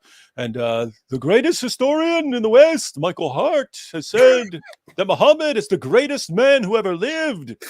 And of course, Michael Hart wasn't a historian at all. He was a scientist. So he was a scientist who got asked to write a book, and his dad had a publishing company, so he got his dad to publish his ranking. He didn't argue that anyone was the greatest person in history, that was the most influential. And he had a weird methodology. He said, here are the categories in which someone could be influential. Muhammad is someone who is very, very influential in two separate areas, the political realm and the religious realm. And he said, since he's a huge figure in two realms, I'm making him, according to the criteria, the most important, the most influential figure. What about the pedophilia realm? Yeah, he would have been that, but that wasn't a criterion. Yeah. So Ahmed Deedat and Zakir Naik, they run with this. Muslims have been running with it ever since. But since Muslims always Google search for that book and that result, it ends up whenever you Google greatest man in history, then Michael Hart's ranking pops up, because Google is ultimately trying to figure out what people are looking for, so they can give them what they're looking for. And generally the people who are looking up greatest men in history are Muslims trying to find that stuff. And so it puts it up there. But all you have to do is read about Michael Hart. He is a white nationalist and a white separatist who believes that white people are superior to all other groups. He has he's nastier towards Islam than no I wonder am. he put Muhammad in there. Muhammad is the whitest of the white, isn't he? Yeah. Well, that wasn't even the reason. He actually believes that Arabs have inherently lower IQs, and therefore they need to be marginalized and so on. So they're dumb. It's just Muhammad had a big influence on them, and therefore he's the most influential. So Muhammad influenced a bunch of racially, guys, keep in mind, for anyone who's watching and doesn't understand what we're saying, I'm not saying this. That's Michael Hart. That people that Ahmed Deedat and Zakir Naik, this great historian, this brilliant mind, he figured this out. The guy's a white nationalist who believes that Arabs are morons, but Muhammad had such a big influence on them that he changed the course of history in a way bigger than anyone else. And that's his actual view. Where in the name of common sense are you getting, therefore Muhammad must be a true prophet? Beautiful, powerful stuff. Yeah. Is my name okay now, David Wood? Said Uthman's fake blood. He switched it. Yeah, Anthony used to, Uthman here used to be called Uthman's tomato ketchup. And I said, it wasn't, let's be fair, it wasn't ketchup, it was fake blood. Okay. So yes, that's better. That's good. Puzzle Clue Pax said, what do you think about the amazing discovery of the teenager Jewish ninja turtles under NYC City? Oh, yeah. NYC City? Teenager Jewish ninja. New York City. New York City. Right. This turn into turtles? I'll turn them into turtles? This goes to, I don't know if you guys people are comparing them to the Mutant Ninja Turtles because they were hiding underground. Did you see that whole story about a certain Haredi Jewish community digging a tunnel under their community to expand and connect to the temple or something like that? That story came out there, and on social media, it was of course picked up by insane people and conspiracy theorists and turned into something completely insanely unrelated.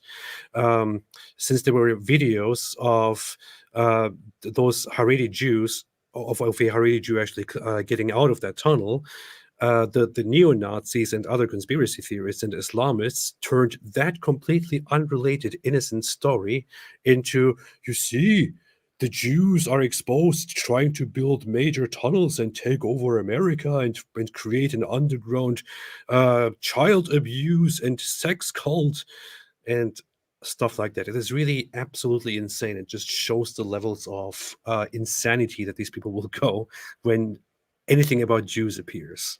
So that's that. That's what that is about. But of course you don't know, because, yeah. Don't know. Chloe said, do you remember, David Wood, the comment I left you, basically exactly what you just quoted when you called Muslims our Muslim friends? I questioned that. Not sure what you're talking about here, but I have Muslim friends. Do you remember, David Wood, the comment I left you, basically exactly what you just quoted when you called Muslims our Muslim friends? I questioned that. Okay. Well, David is being rude, of course, about this. No, that is not a command to me. That's not a command to me. I can have all the Muslim friends in the world. Whether they can reconcile that with their belief, that's on them. Yeah, Chloe asked a simple question, and of course, David is being completely rude. It's interesting because you have the translations like Pickthall and so on that will translate it as friend. So the term is awliya. The term is awliya, which if you look in the Halali Khan, I think it gives like a bunch of possible meanings. It can be allies, protectors, and so on, but also friends. It's all part of the meaning. And so when it's translated friends, we say, hey, you're not allowed to take Jews and Christians as friends. That's messed up. The response is, no, it means protectors. That's the most common response I get. It means protectors. And so the response there is, wait a minute, protectors like what? Police officers, military, paramedics, doctors. What are you saying? That you as a Muslim cannot tolerate, your end goal is to not have Jews or Christians as police officers, paramedics, any of that stuff, because those would be your like protectors. Pretty disturbing view. In other words, hey, the friends thing was bad, but I don't think you're fixing things by saying that it's protectors. Yeah, just call it bros.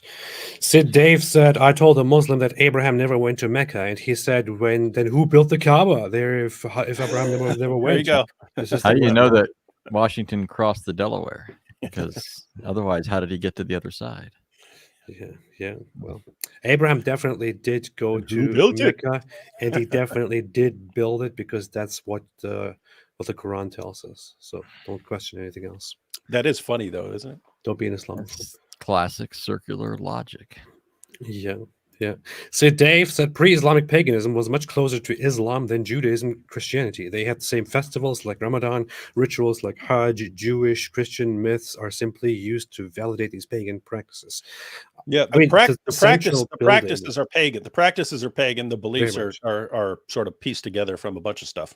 Yeah, it's because Muhammad loved Jewish and Christian beliefs and culture. He really admired Jews and Christians, and he really wanted to be like them while also preserving his pagan roots. But of course, when he preached to them and they were like, what are you talking about? Who are you? Then he was like, how dare you? I hate you now. So that's basically the history of Islam. Yeah. You look like you wanted to say something, Anthony. This just reminds me of Muhammad was always one step behind the Jews, and Allah was always two steps behind them. Because what you see in the sources is the Jews appear, I am just envisioning what they're doing behind the scenes. They're laughing at what Muhammad's doing. And then eventually they tell him what a goofball he is, right? And then once Muhammad finds out what stupidity he's been engaged in and how the Jews have been laughing at him, then suddenly Allah knows, and Allah steps in to address the matter, right? So for example, when it comes to swearing, Muhammad would swear by something or someone other than Allah, and eventually in one of the little tussles between a Muslim and a Jew, the Jew says, you guys are guilty of shirk. And Muhammad's like, what are you talking about? And they tell him, you're swearing by something other than Allah. So suddenly Muhammad's now informed. Once Muhammad's informed, now Allah's informed. And so Allah tells Muhammad to no longer swear by other things. Now, too late for Allah, because he's already done it in the Quran. You can't change the Quran now. I mean, you could, in some cases, abrogate things, but it's one thing to abrogate a bad practice. It's another thing to just abrogate that Allah did this. I mean, so that gets messy, right? So that remained in the Quran. But that sort of thing happens in case after case in Islamic teaching and practice. There's other instances where Muhammad is laughed at by the Jews, probably for a good while before they let him in on the joke. And then he's apprised of the matter, and then Allah finally has to do something. So Allah's always two steps behind the Jews. That's perfect. That's wonderful. And this means that Islam is true, of course. Sid Dave said, if Jesus was an Islamic prophet who never died, then who, according to them, is the person nailed to the cross Christians believe in? I would like to know. Well, Allah only made it appear as if they killed him. So, yeah. And if you That's an interesting thing. If you ask them who was the person who actually got nailed to the cross, you get all kinds of different answers if you go through the Muslim sources. In other words, you can go to 10 different Muslim commentaries and get 10 different answers as to who was crucified. And the main divisions are the volunteer category and the punishment category. So in some of the sources, Jesus asked for a volunteer, and then so you'll have different categories of who volunteered and said, yeah, I'll be crucified in your place, Jesus. So Jesus guarantees paradise. Hey, guy, go get crucified in my place. I'll guarantee you paradise. And I'll do that, right? So you have the volunteer versions. And then you have the punishment versions where this is where Judas is one example. Is the most prominent. Then you have the examples of like one of the Roman soldiers who came to get Jesus. Allah took him and disguised him and made him get. And what the real takeaway from all that is they're just making this up. Because the Quran doesn't say any of that. It just says it was made to appear to them as if they had crucified and killed Jesus. It doesn't say any of the rest of the stuff. But that became the dominant interpretation of that. So you're accusing Muslims of making things up here, basically. There's no question. Like even if you wanted to say that one version is correct, it's clear that everyone else was making stuff up. So yes, tons of Muslims made up stuff about this in order to try to make sense of a very stupid Quran verse. It's incredibly disrespectful. What makes this even richer is that same verse says those who argue over this matter are in doubt. They have no certain knowledge. Yeah. So here's Muslims. Hey, no, it was this guy. No, it was that guy. Yeah. And you have differences among Muslims as to like what the correct theory even is, right? So Ahmadis, and not only Ahmadis, but you have some regular Muslims like Shabir Ali, who believe that Jesus was actually nailed to a cross, but they believe he survived. Ahmadis believe that Jesus survived that and died later on. So notice you have Muslims who believe that Jesus was nailed to a cross. They don't consider it crucifixion because we think of crucifixion as nailing to a cross. They think of it as like execution by crucifixion. And AP actually pointed that out. So if you replace the word crucifixion with execution, you kind of get the idea. They said we executed him, but they executed him not, right? There it's okay, yeah, you nailed him across, but it wasn't actually an execution if he didn't die. So you have those, then you have the Ismaili Muslims who tend to believe that Jesus was crucified and did die. They interpret that verse in light of other verses and so on. So that all goes to what Anthony was talking about, the great irony of Allah saying that the people who think they got the victory over Jesus are in doubt and they can't figure out what's going on. And then Muslims who have the Quran, they can't figure out what the verse is even talking about. So they're in a state of confusion. Well, what's interesting about this is, so I made a video about this maybe a year ago or so or two, which is called "How Islam Got Jesus Completely Wrong," which I think is everything I want to say about the topic is there. But I talked about the whole crucifixion aspect and how it doesn't make sense that in Islam Jesus wasn't crucified, but that the Muslims probably, or whoever brought that belief into Islam, probably got that whole idea of Jesus not being crucified, but only thought of as crucified. They probably got that from certain Christian sects. Don't smirk. I was waiting. Don't smirk, David. Anthony, every time I say the word sex, AP starts giggling. Sex. Sex. And then all his fans in the chat start going, oh, he said sex. No, you are doing it. So there were probably some Gnostic, there were Gnostic sects and others which had different ideas on what exactly happened to Jesus. And some of them thought that Jesus was only appeared to have been crucified, but that he himself wasn't actually crucified, that he was replaced with somebody else who was crucified instead of him, that only his body was crucified, but that it wasn't technically him, and so on. There were different ideas, and the issue is with that, the problem is that all of those heretical Christian ideas, They had those views only because they believed that Jesus is not human, that Jesus is not a mere human, so he cannot suffer, he cannot die, something like that cannot happen to him, so something else must have happened.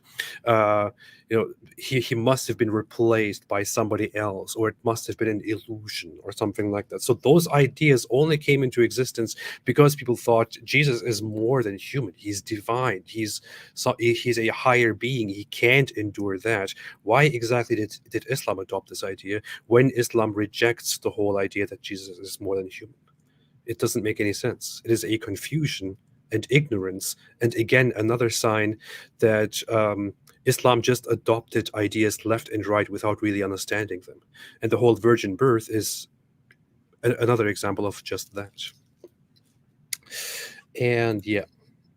All right. Sid Dave said Adolf H. was a big fan of Turks for the Armenian genocide and Genghis Khan's Mongols for their conquest genocide.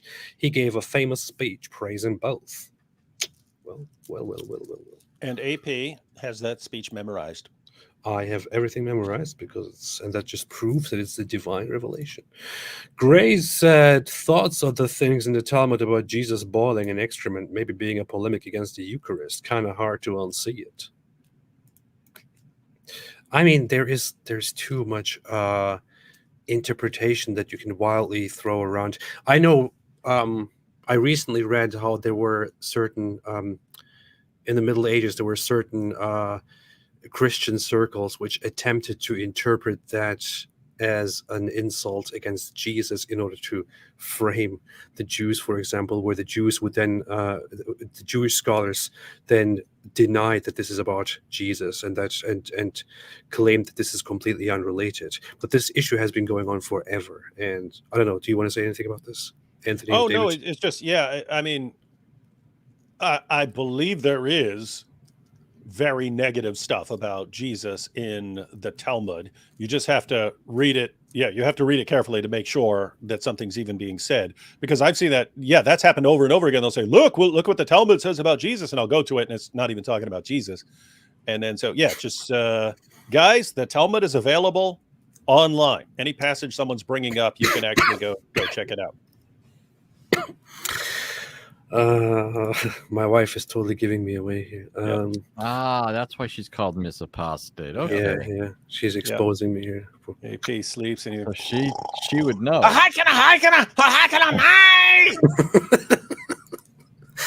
Grays174 said, thought. Oh, I already read this. Chivy Sam K said, unrelated, but is there a place to read the Dar es Salaam edition of Hadiths or other trustworthy resources for free? It's to help my mom out of Islam. There's been progress, if you recall my super chats. Sunnah.com is where you usually find all of it, but Dar es Salaam is a publication center in.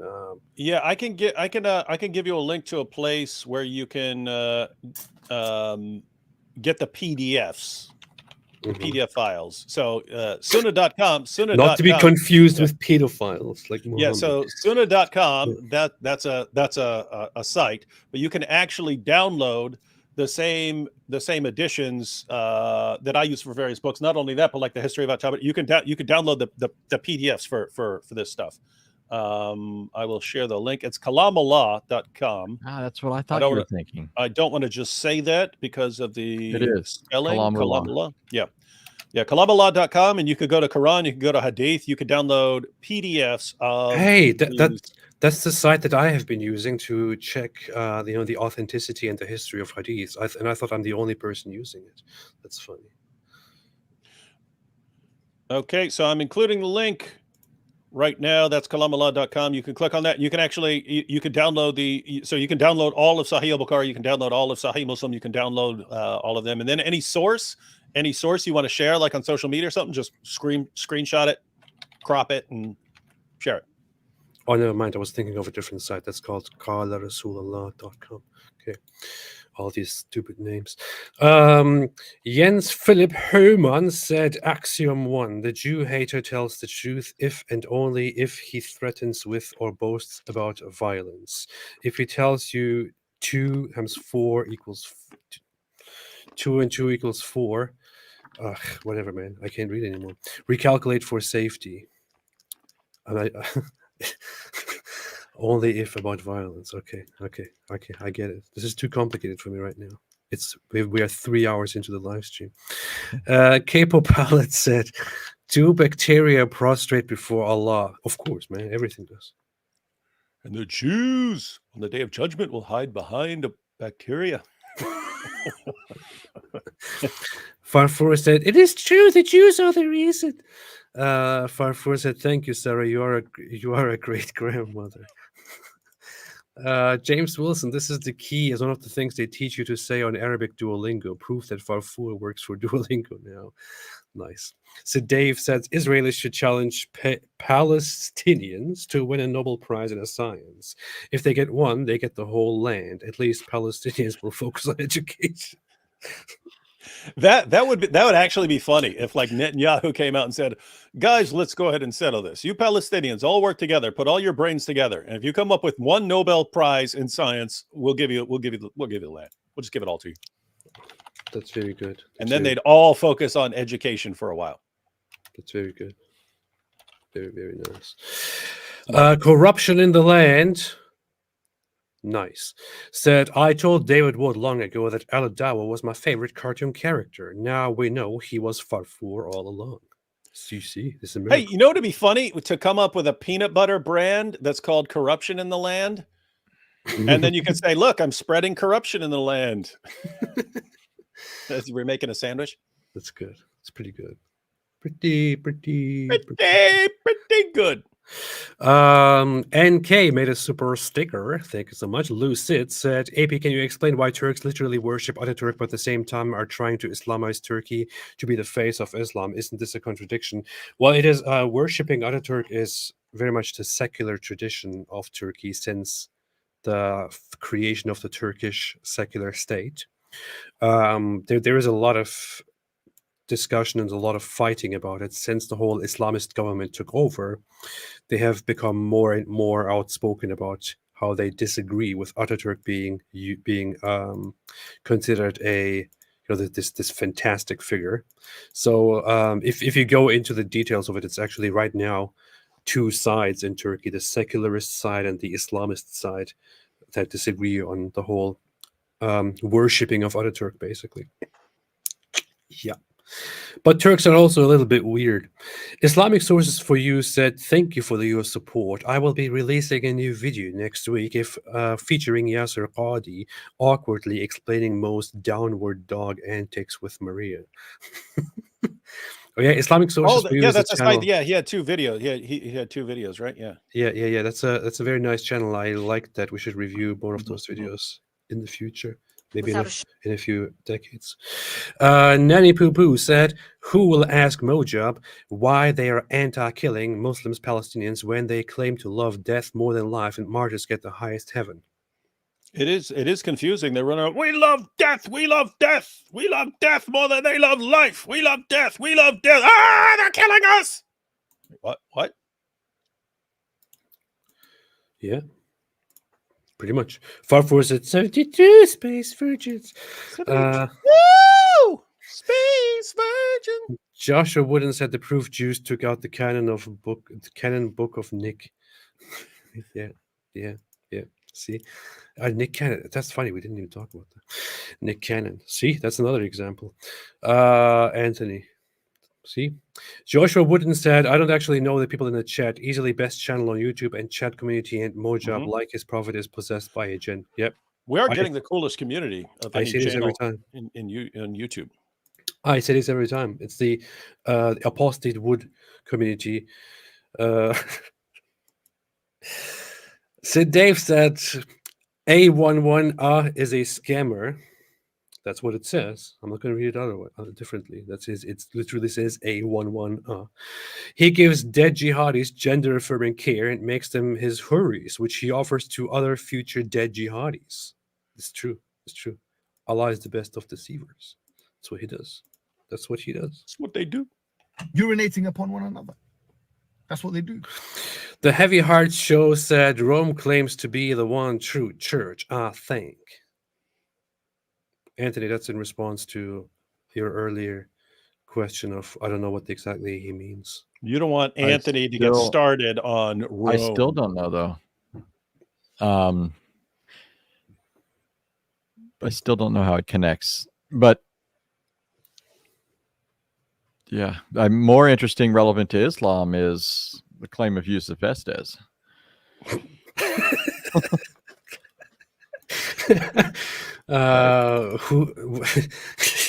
Who created the Catholic Church again? One of my earliest videos for David ages ago was something Yusuf Estes said, and then David loved that.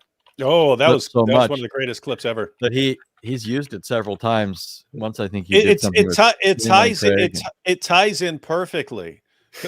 We've been talking about, Daniel, he'll quote a sentence and can't even understand the sentence that he's quoting, and he's a hero to his fans. Hijab can't understand the headline of an article that he's citing as proof of his claim, and he's a hero to his community. Sheikh Uthman faking a hate crime against himself and making it obvious, and his fans just don't care. And then you get Yusuf Estes saying, not only is he making the absurd historical claim, so he claimed that the Catholic Church was founded by Alexander the Great 3 centuries before Christ in Rome. Not only that, because notice you could say anything, but he also says, and it's on the Catholic Church's website. It's on their website. They acknowledge this, which no, they don't. So he just put, it's like Uthman. If Uthman says, the kuffar stabbed me, how am I going to prove him wrong, right? I could say that looks like fake blood. You can't prove that. But once he says, and police locked the guy up and the guy's been to court and the guy's in prison now, those are all claims that can be verified or refuted. And they've all been refuted. Police, the prosecutor, they all said, we have no clue what this guy's talking about. So, and that's what Yusuf Estes does when he says, and it's on their website. Well, now you can check and verify it. But notice, find me a fan of Yusuf Estes who is even slightly bothered by the fact that he said the most idiotic thing in history. And he says things that are completely false. Here's the thing. If I or Anthony, as a Christian apologist, were to say those kinds of things about whatever we're criticizing, we would get criticized by our own viewers, right? Our own Christian viewers, and say, dude, stop saying that. That is nonsense. I've been doing shows and so on where I say something that's wrong. It's not intentional. I'll say something that is like one time I was in a live stream, and there are like, whatever it is, 5,800 Greek manuscripts or something like that. And someone was challenging the book of John. I said, come on, we got 5,800 Greek manuscripts. I instantly started getting messages from Christians. No, that's 5,800 total Greek manuscripts. That doesn't all include the Gospel of John. And therefore it's a lower number. It's like Christians will correct me if I say something wrong. In Islam, the more you make up, the better off you are. And we're not supposed to think that this has something to do with your religion, that lying and making things up are perfectly acceptable. Not only they're perfectly acceptable, they make you the hero. Hey, David, have you seen this video? Yeah. No. This is very Catholic woman asks him a question about how he became a Muslim and so on. He starts interacting with her. But then... You even played it for Bart. Estes explains the origin of the Catholic Church. And I wanted to bring this up just because the clip has millions of views and there are people who take him seriously on this. So ready to watch a video clip? It's funny, his facial expression, he's already expecting something terrible. All right. You might think I'm a Catholic, I'll never be anything but a Catholic. But I'm going to ask you a question, and I want you to be honest. This is not for you to, start a debate, but just be honest. Was Jesus a Catholic? Powerful.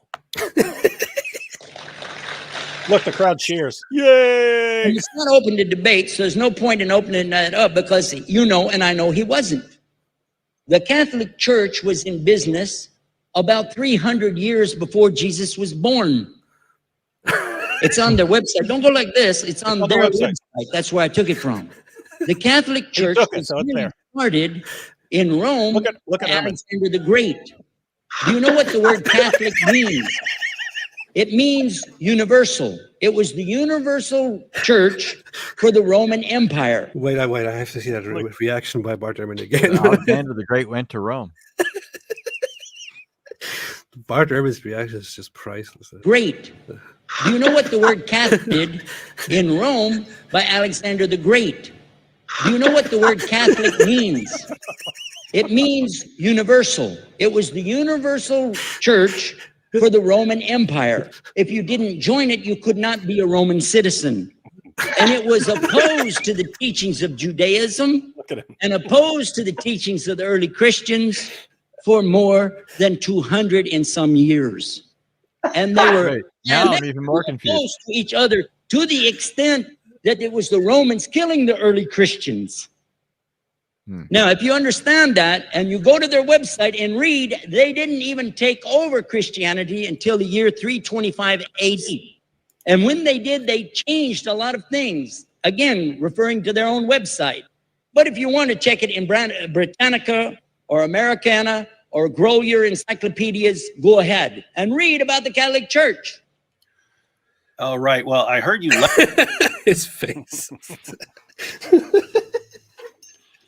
And it's funny because this is like the hero of Muslims because there are textual variants. Notice, guys, Ehrman was the hero of Muslims for like 2 decades because he says that there are textual variants in the New Testament. He's, by the way, the same guy who says that the New Testament is the best preserved, by far the best preserved work of the ancient world. They don't care about that part. They care about that he was saying that there are textual variants. Now, anyone who's not a moron knows that there are all kinds of textual variants in the history of the manuscript history of the Quran as well. But this is the period when Muslim Dawah guys were lying and saying there are no textual variants anywhere in the history of the Quran. And so acknowledging that there are textual variants in the history of the New Testament, which any Christian would acknowledge, that became a big issue and he became their hero. But if he's like laughing at the absurd claims of the Dawah guys, their fans won't care at all about that. It's only this is so fascinating to me that you could have Ehrman acknowledging that this is insane. Even in the I went through a story in the Quran and showed that Muhammad obviously got this from a fabricated Christian source, and he thought it was obvious too. No, they don't care even slightly about that. It'll all be, he says there are textual variants in the manuscript history of the Bible, and that's a huge problem for the Bible, but not with the Quran because it's okay with the Quran. Yeah. Wild stuff. Wild stuff. I'm an atheist. Pretty fantastic. And by the way, earlier we talked about this briefly, but I completely forgot that this exists. Was indeed crucified. What's up with your hair? Right. I know in Islam the teaching is that he was not actually crucified. I think on a historical basis, Jesus was absolutely crucified. I think that there is, as a historian, there's almost no doubt about that. And in case your audience doesn't know, I don't identify as a Christian. I mean, I was raised a Christian, but I'm an atheist now. I don't have a particular stake in any of this information personally. But I think the crucifixion of Jesus is probably the best attested, one of the best attested events of his life. It's found all over the place in our early sources. It's even mentioned by non-Christian sources, and it's a kind of a complicated thing for me to argue. Although I can at length, if somebody wants me to, it's not the kind of thing that Christians would have made up about him if they wanted to make up legends. If they wanted to make up something about Jesus, it wouldn't be that he got killed by the enemy, tortured to death. What they would have made up is that he became the king and he's sitting on the throne in Jerusalem. But they couldn't make that up because everybody knew it wasn't true. And so they had to say, well, yeah, he got crucified. But then they ended up saying that because he was crucified, that was significant, that it was the plan of God. And but they're kind of explaining it. They're not. Yeah. You know. Yeah. So this is a part where he already says we know for sure that he was crucified. But then the Muslim side will be like, you see, Bar German is on our side, and we all know that crucifixion didn't happen. They just made it up. Yeah. But he goes even further in that video alone and explains how Muslims probably misunderstood certain things which later Christians believed in heretically because of their belief that Jesus is God, and they have to explain somehow how he died and all that. Very, very interesting stuff. Josh Wood said Islam is packed with fallacious claims, and that verse is true, that Islam started speciation. Not all atheists believe this, but what is your view, AP? What are you talking about? What are you talking about? That verse is truth. That Islam started speciation. Not all atheists believe this, but what is your view, AP? I don't know what you're talking about, Yeah, but we don't I know what you're believe talking it. about. But I believe it too. Yeah. I don't know what you're talking about, but I agree with it. Yeah. Puticini gifted 20 memberships. Very, very nice. Hey, Puticini! Puticini, pizza. Anthony's Italian, so that's Oh. that's your homeboy. Puticini. I wanted a veal scallopini and a Puticini. A margarita pizza. Thank you, Puticini, for that. Now we have 20 new members. This will help this cult grow. And then we will take over the world and start a new religion. Thank you. Brett van der Westhuizen said, first live chat, have some South African shekels. By the way, how much is an apostate massage? This is this is a reference to the last time I went live, isn't it? Yep. I completely forgot about that. Yeah. Massagers. Anthony, Anthony, it's a similar situation when Hijab starts babbling about golden showers and gimps and stuff like that. It's like you don't know what people are talking, you don't know what he's talking about, and you don't know how perverted he is. But yep, these are AP's fans. No, not at all. Thank you, Brett. Thank you. Very nice to have you here. Massages, by the way, $50. David Wood, do you think we will live to see apostasy rates at 50% and greater? Thanks, David Wood and AP. Well, the apostasy rate went from close to 0% to... Oh, wait, this person's name is Christina. That's nice. This is in Arabic, it says Christina.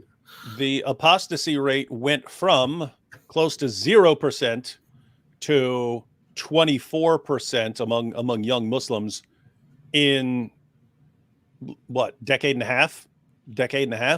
So yeah, I think we're going to get 50%. In fact, let's get it to 100.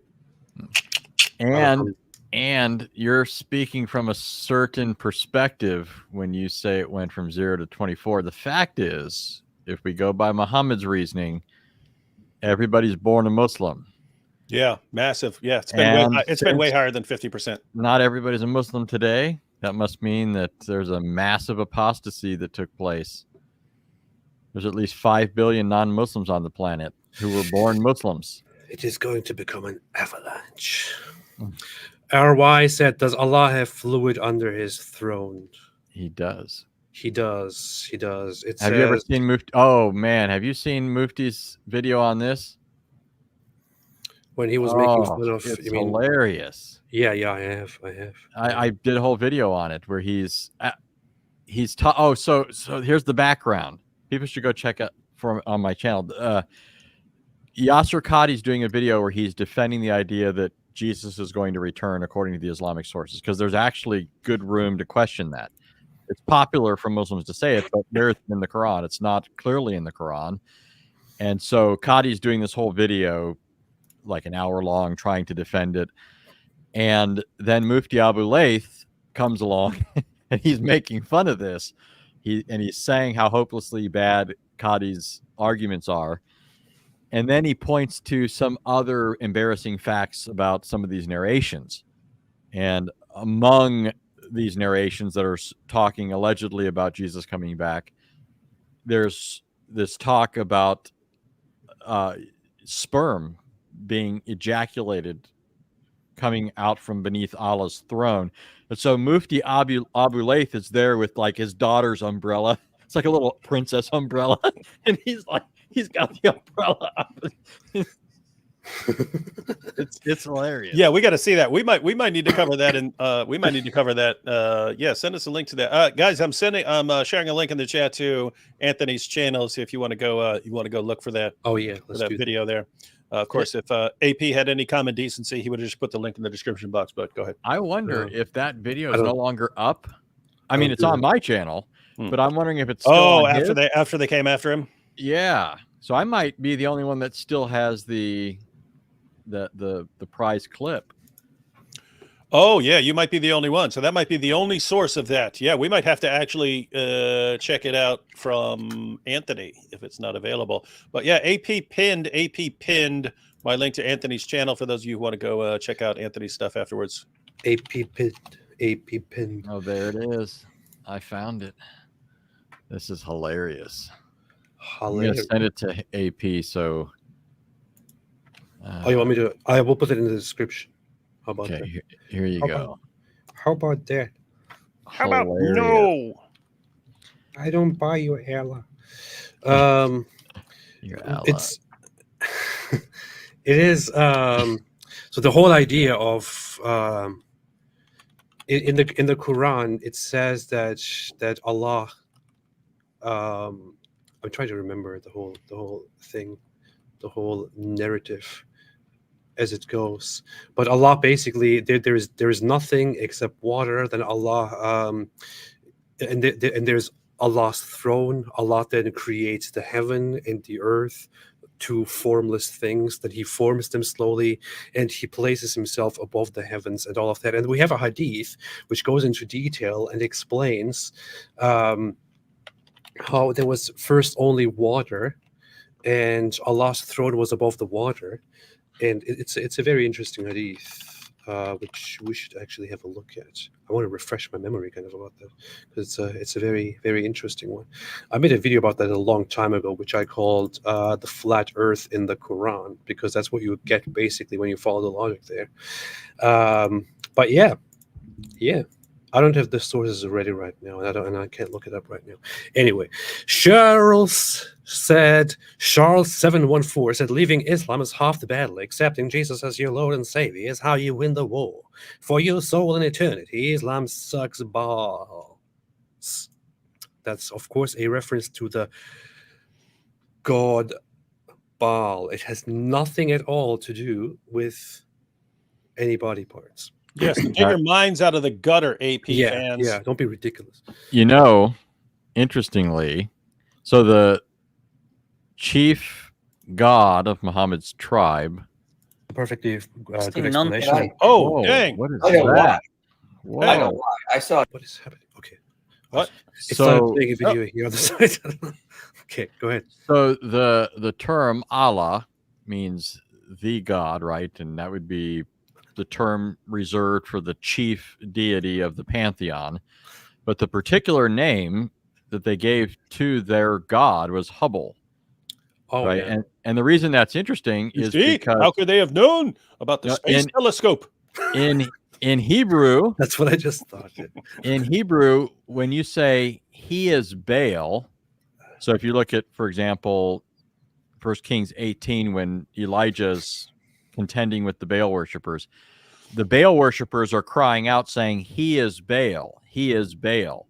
And in Hebrew, it's Hubal, Hubal. So it's interesting. Some evidence exists to say that as the pre-Islamic Arabs engaged in their worship, they thought of Allah, the chief deity, the head of the pantheon. That was Hubble. That was their god. It was the one that I forget the exact account. You guys will recall what I'm talking about, where they something about when they were casting arrows or something at Muhammad's something about in relation to Muhammad. They're shouting back and forth. Hubble's greater, no Allah's greater. Yeah. That was a common practice among such early pagan religious groups of casting arrows in order to come to a decision, and that particular instance is about that was before Muhammad was born, according to the narrative, I think, which is about who to sacrifice, or whether should his father or something should be killed or not, or so some narrative that I can barely remember.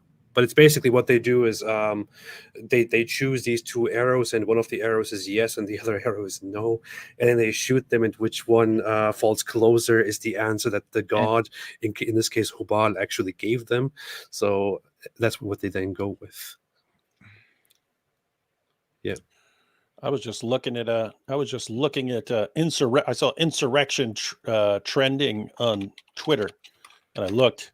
I bet it's about America, isn't it? Oh, it's Palestinian protesters storming the White House gate. What? White House staff have been evacuated. Shoot them. Snipers are on the roof of the White House. Are you kidding me? Is this What? happening right now? It's happening right now. Well, this is a couple hours ago. I don't know if it's still going on. Too emboldened, too out of control. It's called mess around, find out. I don't think they'll do anything. I don't think anyone will respond in any way really seriously to this right now. But I think this they're going to keep pushing buttons. Yeah. Well. You know what they say, right? Mess around, mind out. Yeah, exactly. That's what they say. That's what they say. That's what they do. Urinating upon one another. That's what they do. So there is this hadith which goes like this. Hit the heavens and the earth. Yeah, like that. It says, at first there was nothing but Allah. His throne was over the water, and he wrote everything in the book and created the heavens and the earth. And then where are you getting that from, real quick? Is that your little meme, or is that somebody else's that you're putting up there? This here? No, Yeah. this is from a video that I made about this whole issue. Oh, okay. I made a video a long time ago. It's like, called- how did you get that special effect? No, I'm wondering because the hadith, I've actually heard Muslims debating each other over this hadith and the actual wording of the Arabic. The claim is of some Muslims that this proves that Allah at one point was the only being, and then everything else came after him and is from nothing. But apparently, according to at least some Muslims, the technical meaning of it is what it really says is before him there was nothing, and his throne was over the water. And that wording means while there wasn't something before him, he existed at some point prior to creation with a throne and water. So the throne and water weren't before him, but neither were they created according to the hadith. They were simply there with him. So Allah has a context. Anyways, just here's the thing. So what I did a research on this a long time ago. This is also when I published that video. That was like 3 years ago or so. And I talked to a scholar. Was that Joshua Bowen? I talked to him about this and to somebody else, and kind of compared this to ancient creation myths and narratives in the environment corresponding with this culture. And it's basically, as the narrative here goes, so this is the hadith. The hadith is a little bit ridiculous, but it says here Muhammad explains to these Yemeni guys, first of all, there was nothing but Allah. Yemen. And then he created his throne, it says here, but this is not actually in the narration. That's the problem. And then his throne was over the water, and he wrote everything in the book and created the heavens and earth. And then the man shouted, "Oh, Ibn Hussein, your camel has gone away." So and then it was interrupted here, which is very, very stupid narrative here. But basically, Muhammad is telling about how everything started, and it seems in Arabic, it's actually, hey Ibn Hussein, your wife has gone away. But it's understood that it's a she camel. But yeah, so Muhammad's explanation of the creation or of the start of things is that there is water and there is nothing else. So this is the beginning of the story, right? And then there is the throne of Allah. Of course, Muslims have then discussions and interpretations about this, and they're like, no, that can't be true. You know, I guess the first thing is the water, and then he creates the throne. But that's not part of this. The narrative is just that there is the throne above the water. That is what is there. That's eternally floating. And this actually corresponds with ancient creation myths, many of them, including the Sumerians, for example, and others, where there is not nothing at some point. There is this eternal water, the cosmic ocean, which is always there. So instead of nothing, there is a cosmic ocean upon which then the gods create the world that we are living in. And the Islamic narrative seems to adopt those ideas pretty much, and goes into how Allah's throne is above that water, which was always there. And of course, there are then details to this as well, like the whole, like that there is this giant whale upon whose back Allah builds the earth and places it, and it puts mountains on it to make the earth stable on the back of that whale, so that it doesn't shake. But sometimes it does shake, and that's why earthquakes happen, because the whale just can't stop moving around. But yeah, there's a lot of ignorant Geysers and must be interesting stuff. the blowhole of the whale. Yeah, probably. Shooting up. Yeah, that's true. Probably true. Yeah. Poor Allah. Yeah, poor Allah. So I didn't know that's where you were going. I thought you were going somewhere else. But as soon as I saw that, I was thinking, man, I hear Muslims arguing about this, saying that it doesn't actually say that he created the throne in the water. It presupposes they were already there with him. Pretty much. Shorish Fatih is still stuck on Shakira. I don't know why. There's Avi Shakira. It's just terrible. Truth Seeker said, I love answering Islam.org. Yeah, it's a very good source. 2 of the 3 up here on this show have a bunch of articles over on answeringislam.org. And I read a bunch of articles there. So yeah. It was actually one of my favorite things when I first started going into online polemics. Yeah, maybe you should read a few more. Ones about Christianity. And you know what? At that same time, I also encountered another website which was called Answering Christians or Answering Christianity. Oh gosh, which is Abdullah. Yeah, wow. Real winner thing there. on the internet. So stupid. It's Spaghetti. That's all spaghetti. You guys engaged in debates with that. I did like 3 or 4 debates with him back in the day. Man, because he was considered the man. He had the most popular Muslim website in the world. It's crazy though. His arguments were terrible. He sucked as a debater. Everyone always destroyed him. So fortunately he's not as popular as he used to be. But oh my goodness, there was one genius thing about it. He bought, what was it, answeringislam.com. I think it was back in the day. So people that didn't know the difference would look for the site we wrote for, answeringislam.org, and they would often find his website. But his website he was so disorganized. It's like the most disorganized thing I've ever seen. And so he has some stuff there that I think, people could probably use to try and throw a monkey wrench into a Christian's argument or whatever, but it was so hard to navigate that it made it virtually useless. The funny thing is, I remember looking for video ideas back in the day, and then going on Answering Christianity and seeing some really absurd, stupid stuff, and thinking, okay, I'm going to make a video about this.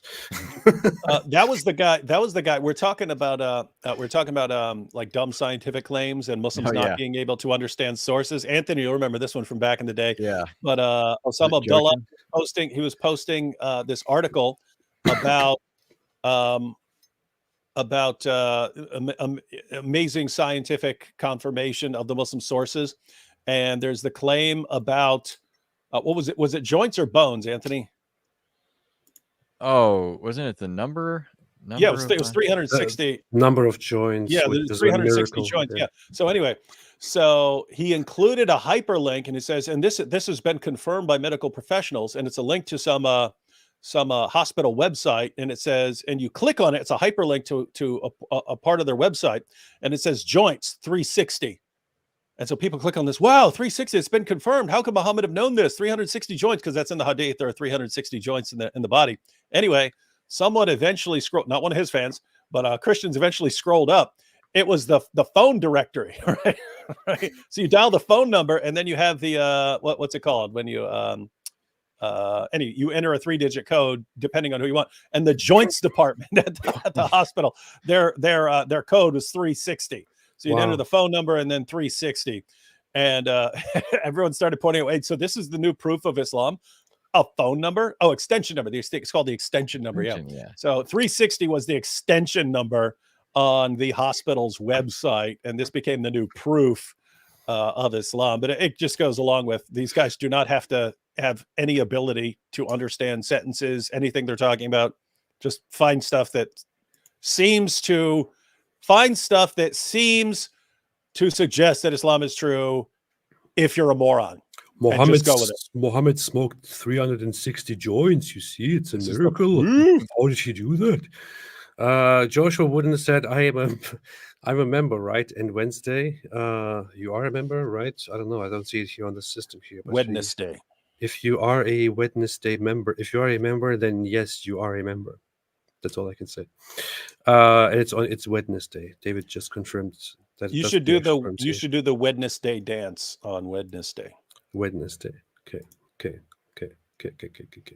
Ma TV said, and Wati said, Israelis put away the rape victim bodies away for religious reasons, so no evidence. Sounds weird. Can you explain that? I already went through that on my show. We went through the entire article. But yes, you have very common among Jews to want bodies buried on the first day. It's called buried. It's only for certain exceptions and so on, but they generally want bodies buried. And so it's the first responders who are saying, when we got there and there's bodies everywhere, your goal is to identify them and get them buried. It's not, we need to preserve this for future legal issues and so on. With that said, saying no evidence, bull. They had tons and tons and tons of evidence of nails into women and women being shot in their vaginas and so on. They weren't recording all the evidence that they would have if they knew it was going to be an issue later on. There is plenty of anyone who suggests, after having looked at all the data, that there is no evidence is a moron. I don't want to say it, but yeah, it's probably a moron. Or I'll say it, moron. Or something else. But there is plenty of evidence. There is abundant evidence, which is why... And there were witnesses who are watching the stuff. Yeah. There were witnesses who are hiding, but they see what's going on. Yeah. Which is why the United Nations, which is very funny because people will bring up the United Nations when the United Nations condemn something that Israel did. Look, the United Nations condemned it. The United Nations itself, the General Secretary, the United Nations condemned the rapes and the sexual assaults because it is beyond reasonable doubt that lots of sexual assaults and rape happened on that day. There's tons of evidence by any standard. If you brought it to court, it would be clear that it happened. You have footage of the aftermath of rapes. You have first responders. You have the rescue teams. You have the police telling about it. You have witnesses, multiple different corroborating witness accounts, and so on. There is too much. And you even have, by the way, Hamas terrorists on video talking about rape, or implying rape, taking concubines in their own words, plus also being interrogated and admitting that they did rape, including raping dead bodies. So if anyone at this point still goes around and says no evidence, then I don't know what to tell you, but you're probably a moron. Yeah. Which is something that I would never say, but David is rude and he has no filter here, so that's what he says. Yeah. So Dave said, according to Islam, everyone is born a Muslim, so technically we are all apostates because we are all left. Yes, we are all murtads. Alhamdulillah. That's what I said. Yak said, Sam Shimoon said the other night that he predicts that AP will likely become Christian soon. Sam Shimoon says a lot of things. And by the way, I mean, following the reasoning of Ali Dawah, when Muhammad said that this man would not become a Muslim, you see, this is proof that he's a prophet. Following this reasoning, if AP ever converts to Christianity, then that would prove that Sam Shimoon is a prophet. I don't know. Like Sam Shimoon, it's like if you watch Sam Shimoon's channel, every live stream that he makes, it's hard to listen to.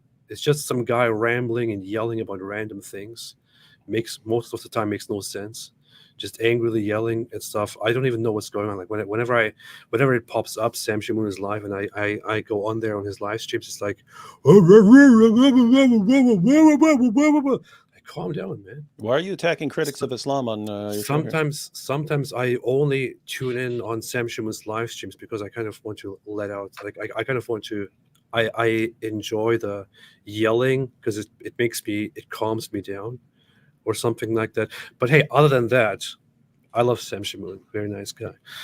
You could get yelled at by Muhammad Hijab. Yeah, I could do that too. Yeah, could do that if you too. need that. Could do that. Sometimes I actually go on Sam Shamoon's live streams just to get my needed amount of insults that he will direct at me as soon as he will see me. Yeah. Mrs. Apostate was gifted 10 memberships. Hey, this isn't my wife gifting memberships. You better accept it, people.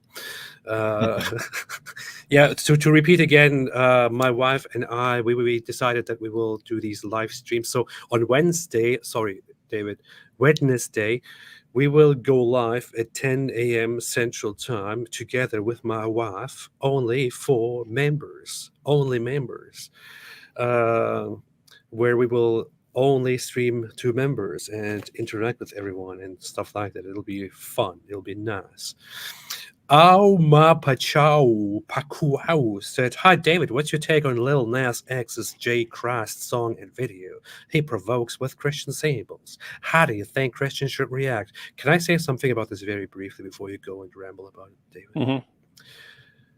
When certain people whose business consists of selling art, which often tends to be provocative because provocative art tends to sell a lot, when they engage in provocations, knowing very well that these provocations will be picked up and people will react with anger to it, which naturally will increase the amount of talking that people will engage in about that very stuff, which naturally then will increase the amount of listeners and viewers, which naturally then will increase the income that he gets.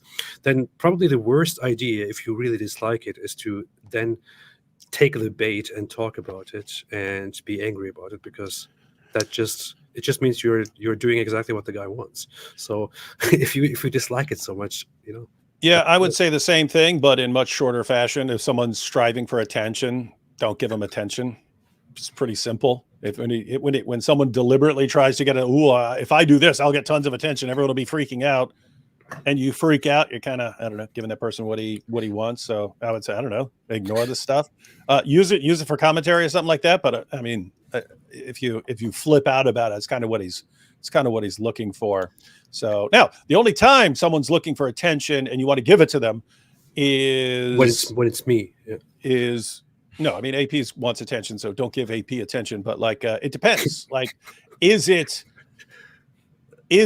actually in your interest to give that person attention? Like, if you spot a Dawah guy who's like a complete narcissist and dying for attention and is using the position of a da'i to boost himself up and prop himself up, you actually do want to give him attention, because you get a bunch of narcissists in control of anything, they will eventually start ripping it apart to get attention for themselves. So, and by the way, Lil Nas X, it's kind of the same thing. You can sit back and watch. If you sit back and watch, then he's going to do something else. He's going to try and one up that to try and get more attention. Oh, that's not getting attention. Okay, then let me do this for attention. And you could just watch someone completely embarrass themselves. Plus, the thing is, you might think it might be very popular or very easy for you to think, oh, this person is engaging in something evil and promoting something evil because they believe in that evil thing. You might not believe it when I say it, or when others say it. But it's pretty simple. Like recently, there was this whole thing about another pop star, Doja Cat, where she depicted herself as a demon and made a whole music video about it. And I know about her, and she's just she takes nothing seriously, and she explained it afterwards as well. And the same thing is with Lil Nas X. These guys don't believe in evil. They don't believe in the very things that you think they are promoting. They don't believe in the very things that you think they are serving. They just do a certain thing because they see it as provocative. They see it as a source of attention, a source of income, which is why they do it. When you take it seriously and say, no, they're serving an evil agenda, they're trying to normalize evil stuff and all of that, you're just working yourself up for no reason. Because the people who do that kind of stuff, they don't take it half as seriously as you do. They're just doing it for money, attention, fun, or for other things. Yeah. And Alfonso Lapucci said Doja Cat would choose the cow. That's true. That's true. Farfour said Anthony again doesn't know what's going on. Why we're talking about choosing the cow. Do you know what we're talking about, Anthony? I didn't hear that last part, so I was choose the cow. Choose the cow. I choose the cow. You familiar with choose the cow? I choose the cow. No. That was Masab Hassan Yusuf, who I don't know if he was banned from Twitter or if he just decided to leave or something like this, but he had these crazy clips where he's being super intimidated. You know Masab, right? The son of Hamas. He was a son of Hamas founder and so on. But yeah, he has this. He has this clip where he starts off and he's sounding good. And he goes, "Look, if I have to choose between 15 million peaceful Jews and millions of Arab clowns, I choose the peaceful Jews. And if I have to choose between 1.6 billion Muslims and the cow, I will choose the cow." And that's what got him in trouble, because everyone is kind of on board until wait a minute. Yeah, even we watched it and we were like, oh, well, okay. Farfour said, you see, Bart is confused. This proves he knows nothing. Cheese adulullah. Yeah, exactly. Anthony, you look like you want to go to sleep. It's okay. You can just. Everyone wants to go to sleep. It's midnight. I don't care if it's midnight or early night or quarter of the night. I don't care. Christophoros said, so Allah made someone look like Jesus on the cross, resurrected a fake Jesus, and made him appear to his followers, created the biggest religion in the world, then punished Christians for believing in Allah's deception. That's Islam? Yeah, that's exactly what I said. Not quite, Nate. You don't have to say resurrected. You don't have to say resurrected, although there are Muslims like Shabir Ali has pointed out, and there were earlier Muslims who tried to explain the early Christian belief in Jesus, not only in Jesus' death, but in his resurrection, by suggesting that Allah may have actually let Jesus appear to his followers to comfort them after his apparent death, to let them know that he was okay, but they completely misinterpreted it and thought he had risen from the dead because they thought he was dead because Allah tricked them. And so by Allah having Jesus appear to his followers, even after they thought he was dead and they concluded that he had been raised from the dead, notice now Allah is responsible for belief in both Jesus' death and resurrection. And so, guys, Muslims, stop blaming the Apostle Paul, the Council of Nicaea, or anything else. Your God is the one who did all this. The Book of Nicaea. The Book of the Council of Nicaea. David, stop talking. People want to go to sleep, man. Everyone wants to go to sleep. MK Hogan said, where are you guys seeing a setting to allow gifts? I'm on iPhone. You have to become a member of the channel to gift memberships. You become a member by just clicking that thing down there and clicking join or something like that. Yeah. Yes, that's exactly what's up. A few more super chats and then we will go. If any of you two thinks, I'm too weak, I want to go to sleep. You can do that. Velvet Jazz said, wow, you guys have been rocking the live streams lately. Rock on. Thank you. We're trying to catch up after AP disappeared for 2 weeks. But when we have one more coming up tomorrow on my channel, we'll be going through a Muslim revert woman's defense of Muhammad's relationship with his child bride Aisha. Always picking on the women. It's going to be powerful. Velvet Jazz said, somewhat technically challenged. Gen X here asking, how does gifting membership work? You go down there on that $sign, the very same that we used when you made a super chat, and you gift memberships there, but you have to be a member yourself first. So that's what you do. Very nice and very noble of you to ask, by the way. I will reward you with a free house, a big house, and 72 virgins with transparent skin after this. Heat Blair said, with 72 virgins comes 72 mothers-in-law. Yeah. With 72 virgins comes 72 big responsibility. Yeah, yeah. Farfour said But they're David's all ground goats. foot is Palestinian. They're goats. They're goats. They choose the goat. Carlo Magno said, AP David Wood, have you guys ever tackled the Dawah script? We tackle the Dawah script all the time. It's Yeah. what we do. Also, there's Anthony here too, not just AP and David Wood. This is so rude. Carlo Magno, I'm going to block you from now on, so you will not be able to. Fine. I like when I go with David, I can say the rudest stuff I want. Oh yeah, because I know they're still going to hate him more than me. So that's true. Yeah, that's great. Good. That's good. That's good. Karen Fisher said, "Little Nas X in Boom Boom Room?" Question mark. Yes.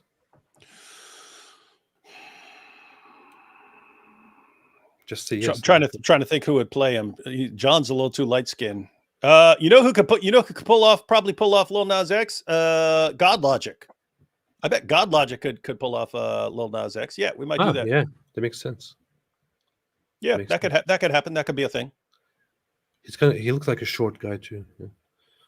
Right? Oh, no one can tell because you're in a chair. Yeah. Joshua Wooden said speciation, a human becoming a mouse. Oh, right. Okay. Yeah. You see, scientific miracle. It is a miracle. That is a miracle.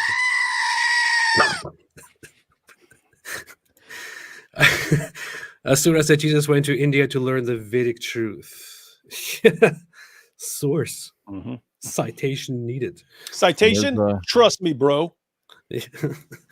Oh, here we have a fantastic super chat, a super shekel, sorry, of $100 right before we leave.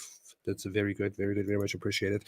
It says, by Legimatigayon, says, if the Nigerian Christians were more effectively fighting back and putting the Fulani in their place, the Islamic world would be whining about a genocide of the Fulani. Muslim-Christian unity, you'd have Ali Dawah types as far as Malaysia frothing at the mouth. That is true. That is absolutely correct. So Nigerian Christians are actually being genocided by Muslims coming down from the north and then Muslims around them. Yes, if Christians were actually fighting and doing the same thing in reverse, Muslims would be whining about the genocide and demanding the world intervene and so on. Yeah, absolutely pathetic. Absolutely pathetic. Absolutely pathetic.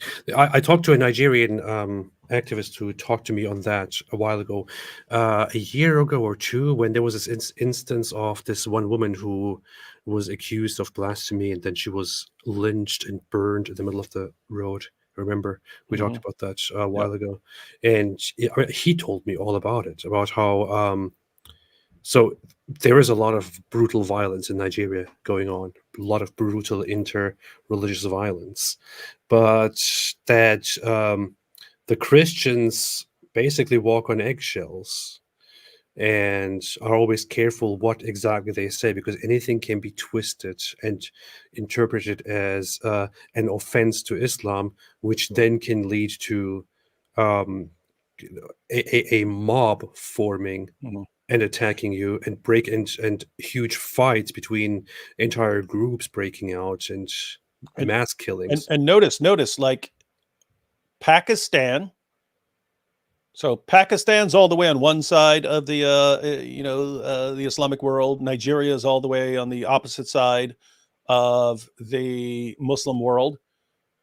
And in both places, you have to walk on your tiptoes, because the moment you say anything that could even be remotely interpreted as critical of Islam, a mob will form and kill you. And so, like, how do people in such, from completely different parts of the world, completely different backgrounds, get the exact same idea about what you do, how you deal with Christians? One of life's great mysteries, but you can't say it. You can't give the answer, because that would be Islamophobic.